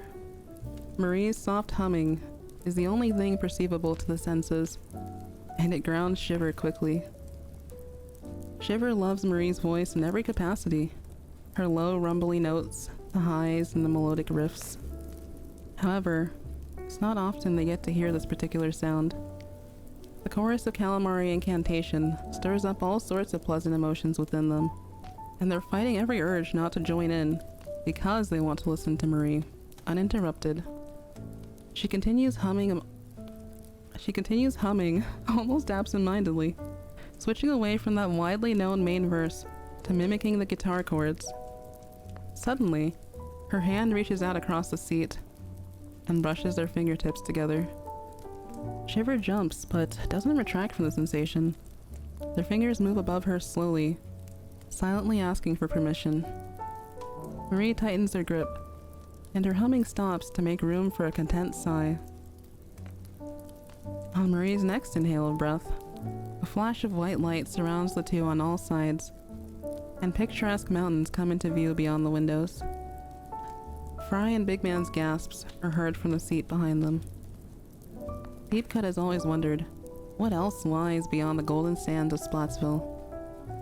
So, when Marie had invited the trio to spend Squidmas week with her, and Callie, who would have to depart later due to a tight filming schedule, Shiver didn't imagine they'd travel to her hometown. They were expecting Inkopolis and all of its fascinating megawatt light displays that spanned for miles and somewhat gaudy decorations. Now, though, Shiver is next to the woman who makes their hearts sing, squeezing her hand in anticipation, nervous anticipation, of seeing Calamari County for the first time. A place that means so much to Callie and Marie is not to be taken lightly. Shiver's phone buzzes.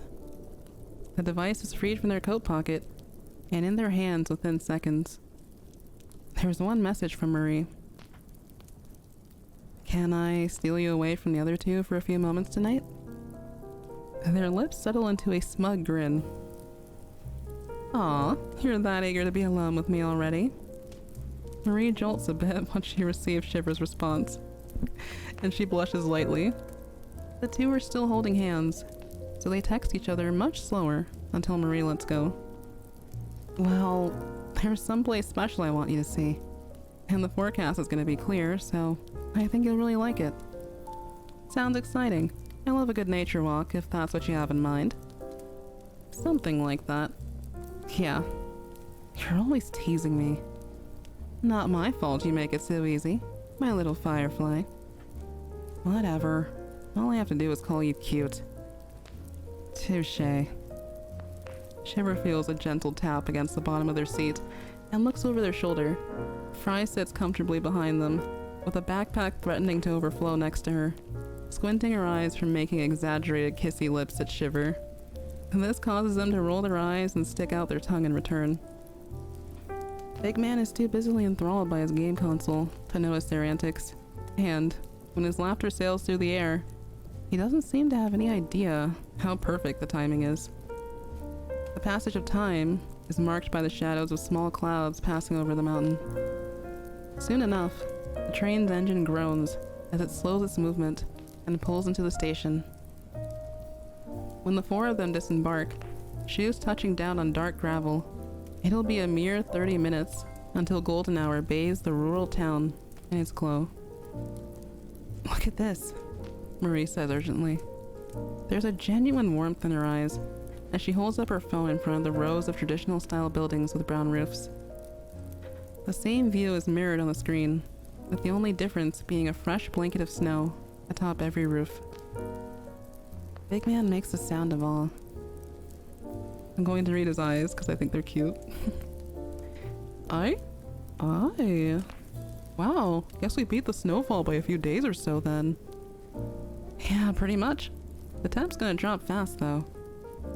Well, in that case, Shiver starts, sauntering up behind Marie and drawing their arms around her waist. Keeping your body heat stable is important now. Fry sighs. Just show me where the nearest ramen shop is and I'll be good. Marie, determined not to let Shiver win in this impromptu battle of flirtation, thrusts her phone into her pants pocket and grabs Shiver's arms. The flustered squeak she receives in return, and they're pulled in closer, is music to her ears. Am I gonna have to hear you rank everything against Robo Ramen's menu again? Big Man asks. Maybe. I'm bored already. I miss Callie. Fry whines, throwing her hands up in the air and starting to walk down the path into town. No offense, Biggie. None taken? Marie shakes her head and calls out to Fry. Hey, Fry, we're actually going this way. Lesbians, yes. Next scene. It is now a tranquil night. A river runs right through the middle of Marie's hometown, and she listens intently to the sound of it flowing beneath the bridge they're currently standing on. The sky above is darkened considerably, and a crescent moon reflects upon the water's surface. Distant birdsong, and low winds are almost enough to lull her into a trance-like state. Shiver finishes one last bite at the dongo they shared, and leans over the railing to peer down at their reflection. Someone seems homesick, Shiver chimes, holding their arms underneath their head and turning to look at Marie. Just a little. I used to come to the spot a lot when I needed to think. It's not as secretive as your hideout, but there's... Marie pauses. There's a feeling of peace. Shiver continues her sentence. Yeah, something like that.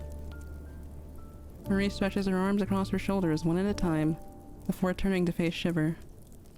Their gaze is soft yet intense, searching her face deeply. Marie looks down at them fondly, giving her trademark smirk in return. You ready? Shiver nods and moves to link their arms together so they can depart from the center of the village. They're bundled up in earmuffs, thick winter jackets, and warm scarf layers, since the temperature already began to dip colder once they dropped off their belongings at Marie's childhood home. You fell asleep during the stream, hopeful. I hope that it was calming. Have a good one. Have a good night. Stay fresh.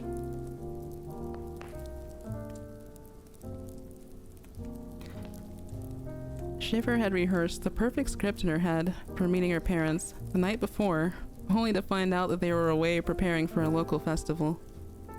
Shiver mentions this as they trudge along the worn dirt road, down the hillside, to a location only Marie knows.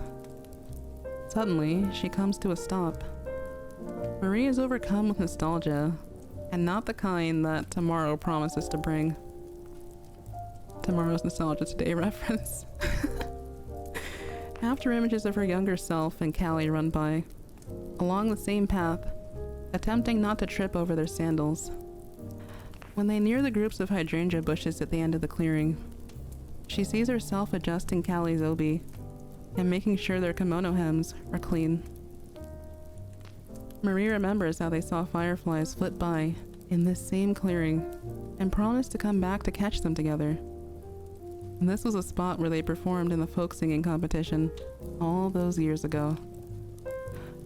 Shiver gingerly reaches out a gloved hand to push Marie's bangs away from her eyes.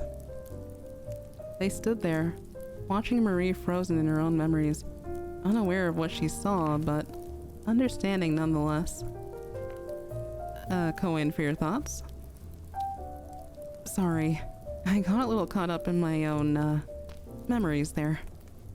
Marie shoves her hands back into her pockets. She looks wistful.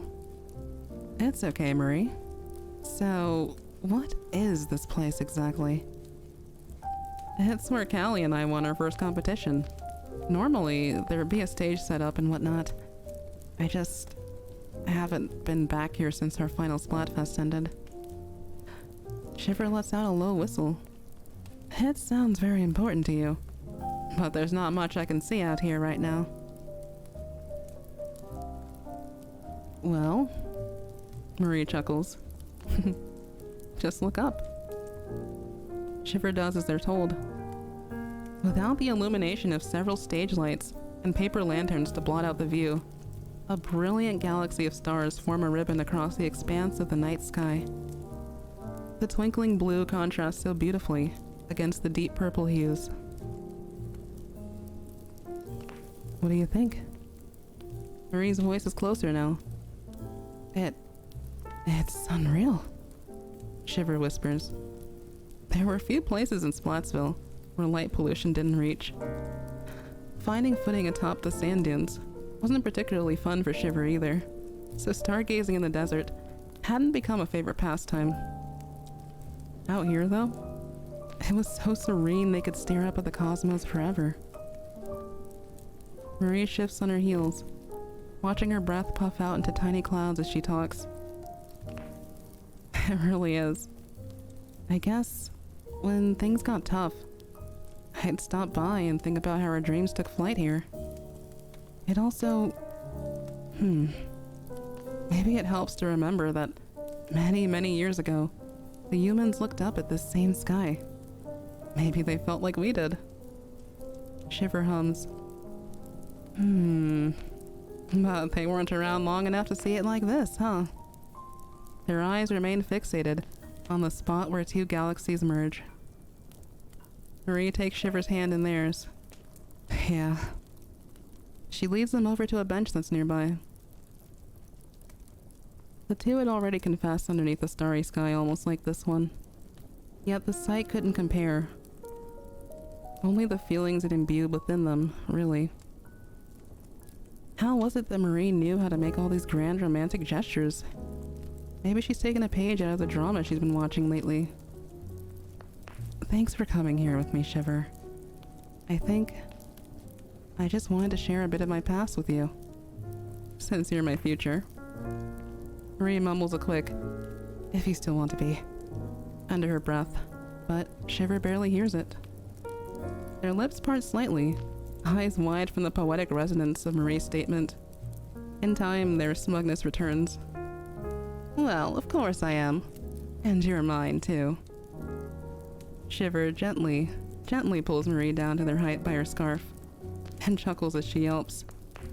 They rub their nose against her own playfully. That's better. Would you mind warming my lips up too? Oh? With a kiss? Marie responds jokingly. Yes, silly. Then, with their arm at the small of their back, Shiver's giggles are captured by Marie.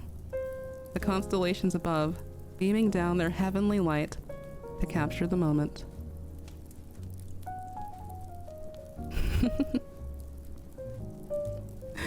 Yippee! That's the end. Yeah, team past and future reference. I had to. I really had to. We did it for them. I may have screamed. Yay! Falling asleep as well. It's calming with how comfy and warm it is. I'm glad. Yeah. I love the toasty, jazzy vibes next to the fireplace. Nice reference to Bunko Walker. Yay! Good stuff. Good stuff. Ryder, I love your reaction. Yippee! That's all the fix for tonight. It feels like I only just got started, unironically. Absolute Cinema, thank you. Beautiful descriptions, thank you. It's your chance to enjoy the wonders of the night sky. Yeah, I think about the fact that, you know, they say thousands of years from now that the Milky Way and the Andromeda Galaxy will merge. We won't be around to see it, but at least they can in this alternate universe. The description and emotion is just beautiful. Thank you, Kevin. Thank you, everybody. Thank you, every nyan. You all are so kind. There is a comment I need to reply to on here. Writer's comment. My heart is so warm. This is so soft. And the comment from Time Slayer, who did some really amazing Mariver Week fix last year. And they were working on a Grand Fest anthology, which I'm excited to see more whenever they can update it. So beautiful. They love the idea of Marie taking Deep Cut back home with her. I'd read a whole damn series about that, for real. I still need to reply, but honestly, this idea, I've had it in the back of my mind forever. Just ruminating over the idea of what Calamari County could look like, and I really want to continue it. I want to add more. I don't know. I need more date ideas for these two. I love Shiver and Marie so much. But yeah, thank you everyone for your kindness. It's been a blast listening to the stories. Yeah, same for me too. Absolute Cinema, thank you. I need to take notes for me. I would love to talk more about the process. I think during the space I said I really like to visualize what's happening. It helps me get into that flow state of being able to fully write, and I've definitely gotten a lot better about not editing while I'm writing. You gotta just dump what you have onto the page and get your thoughts out in the first place. I've seen a great post on Blue Sky that mentions, don't worry about being perfect, just worry about making it exist first. And I need that reminder, even now. For once I didn't fall asleep listening, I only fell asleep before it started. Incredible. I was gonna ask if you were into Splatoon fanfiction, but that question was answered a long time ago. Oh, absolutely. I love doing the reading streams, and I love getting the opportunity to write. I think Splatoon is the game that I have written for the most. So sad I lost my baby Sonic fanfiction when I was younger, but I think those have been the only two fandoms I've done anything for. Shocking, I know. The Sonic to Splatoon fan pipeline. I mean, you could throw Zelda in there as well, but yeah, I love these gay cephalopods so much. They've helped me discover my true self. I think a lot of people can relate.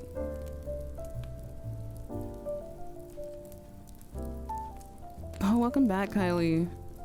Makes me hope one day when my partner and I finally meet in person, we could go to a place to watch the stars without worries of light pollution. You and Ryder inspire me to keep going strong and be patient for the day we get to meet. You guys got to visit each other, and I want to believe we could too, so thank you for lending me that hope. I'm so glad. I trust that day will come, and I hope that you both can enjoy it to the fullest and have so many more experiences. That's... oh. I'm glad. Oh, it really warms my heart though. This year has been incredible. I know they were here with us earlier, but Sylvie and Neru, I am just at a loss for words. Thinking of the fact that my streams could help them meet. I don't know, that's a huge honor.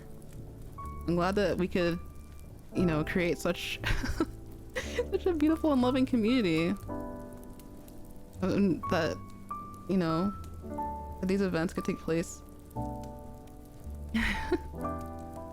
Yeah, much love to both of you, to both the couples. Calamari County feels like it would still be running like ancient Japan. Yeah, it makes me think of like Kyoto, Japan. I have a feeling that's what it'll be inspired by, maybe. Thank you too, Ryder. I hope you have a wonderful sleepy. I love you. I love you so much. Thank you for getting Mariver Week started. And it's been a wonderful few days so far of it. Stay fresh, sweet dreams.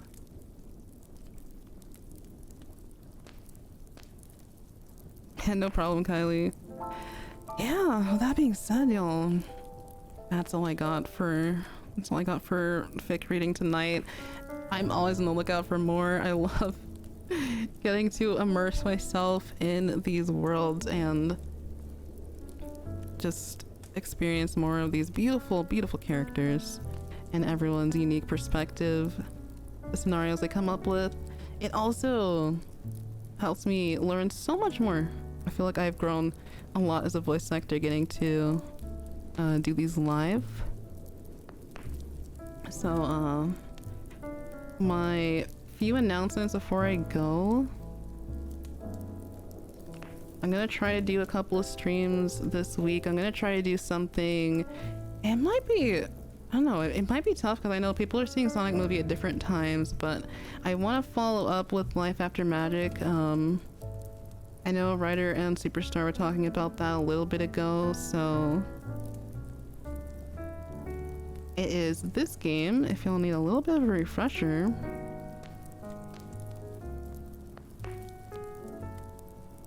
That just smacked me in the face.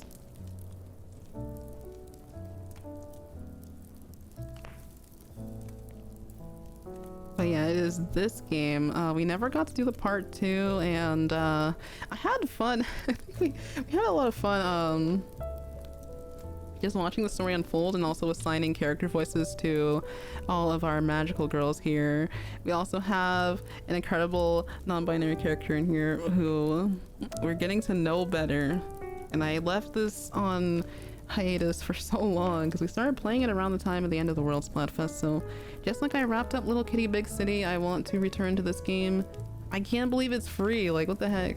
It's available on Steam and definitely a good time. I probably should make a recap since it's been that long, so I just have to go to the first stream VOD and take a look at things. But I want to stream that and then do a normal song slash a few Christmas songs karaoke to prepare for the actual Christmas carols slash Christmas song karaoke. So those are my 2 ideas for this week, and aside from that, I'll be working on videos. We do have the launch of the Fry video I mentioned a while back. It's scheduled for 6 p.m. Eastern. I think that would be 3 p.m. Pacific. I'm trying to convert off the top of my head instead of looking at Google. So let me just make sure that is correct. Oh yeah, all right. Okay, sometimes I can remember. So yeah, it's gonna be scheduled to upload tomorrow, the 19th. It probably is already the 19th for a few people. I hope you look forward to it. It's a more polished narration of one of my Eel Deal stories, and I hope to do the second one soon because it's about Team Sweet. I haven't ever shipped Mariver, but this stream makes me want to draw something for the last day of the week. Oh, I'm so glad! We are more than welcome to participate. Yeah, I haven't finished this game yet. I'm inspired to improve my writing after seeing all these incredible fics. The descriptions and emotions were incredible. Yay! That's what I love to hear. I love taking inspiration from others, and I feel like eventually one day, because we can be so harsh on ourselves, you will create something that you're truly proud of. You just gotta keep creating and keep giving yourself the chance to evolve. So never give up. Never give up.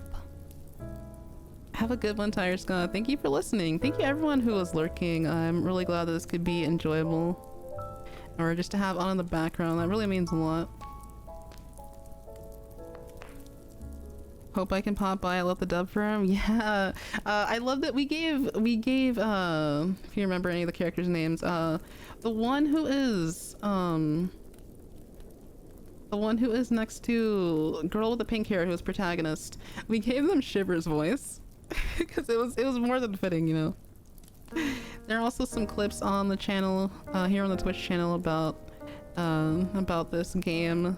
I have the VOD uploaded, but it's not public because I'm trying to do chronological uploads. So I do need to get to the last VOD of 2023, which is coincidentally a Mariver Week 2023 review or recap.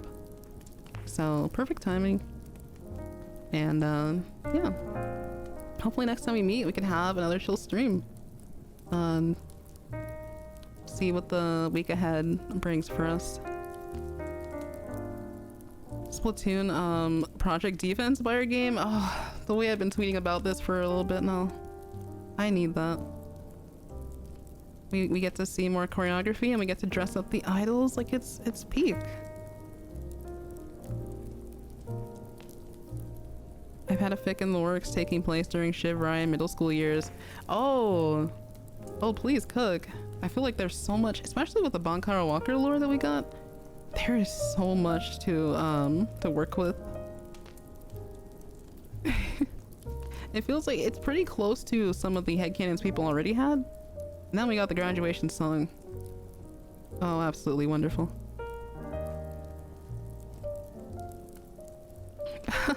Oh yeah, Annalie, I think she is our character works for her at the department store. We gave her Marie's voice. Yes. I'll have to, let me look back at the VOD actually, because I mean I have to because I'm making the recap, but let me actually lock in and make sure the voices stay the same. Continuity, of course. All right. Let me turn off dark mode. Well, let's see. Is anyone live tonight? Because we were streaming on a Wednesday night for the first time in a while. I feel like I need to check the schedules. Let's see. Who's live right now? Who is live right now? I see some homies. Whoa. Whoa.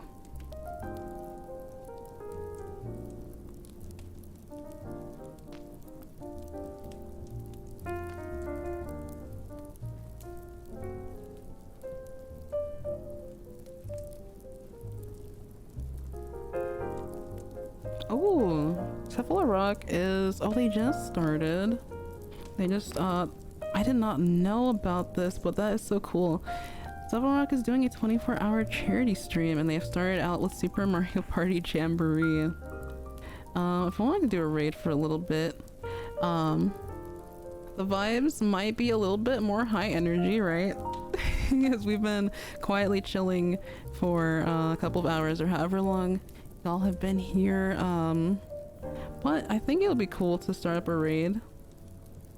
And as always, don't feel pressured to stay. Please give them your support for a little bit if you can. I know some of y'all are probably already following Cephala Rock. I know that Superstar has some of their merch, and I want Cephala Rock merch. It's so good.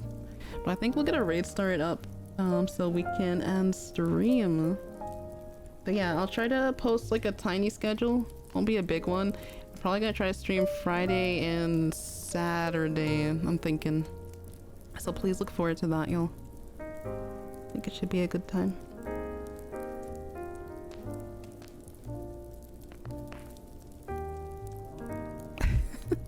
Rest in peace to Shiver's whole school. Yeah.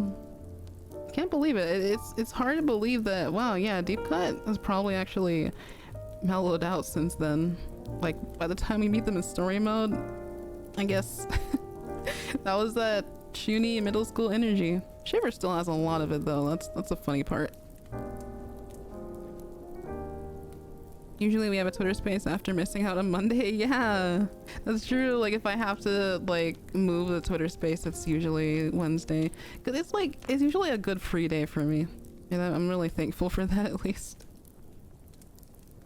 But yeah, best of luck everyone if you're planning to contribute to either Mariver Week or Asian 24 Week, or just in general with any projects you may be working on. I hope that it goes well for you. I'm going to get this raid started up. If you'd like to join me for that, no pressure if not. Let me go ahead and, oh yeah, okay. Have the stream preview here.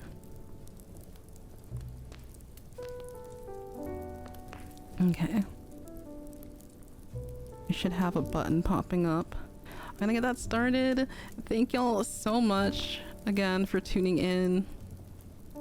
I'll see y'all later on in the week. And as always, stay fresh, stay off the hook, and I'll catch you later. I'm gonna go ahead and hit this. And yeah.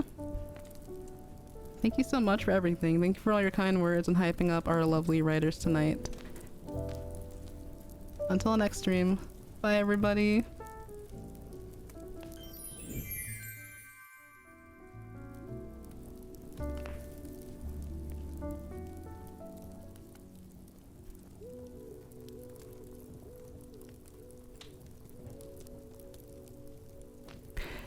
When we join in, let's do, if y'all can do the stay fresh emojis, please do. But I think we're gonna type in Yume raid here, like this. So I'll type that in chat once we're ready to go. But yeah, until next stream, thank you for watching. Thank you for everything, y'all.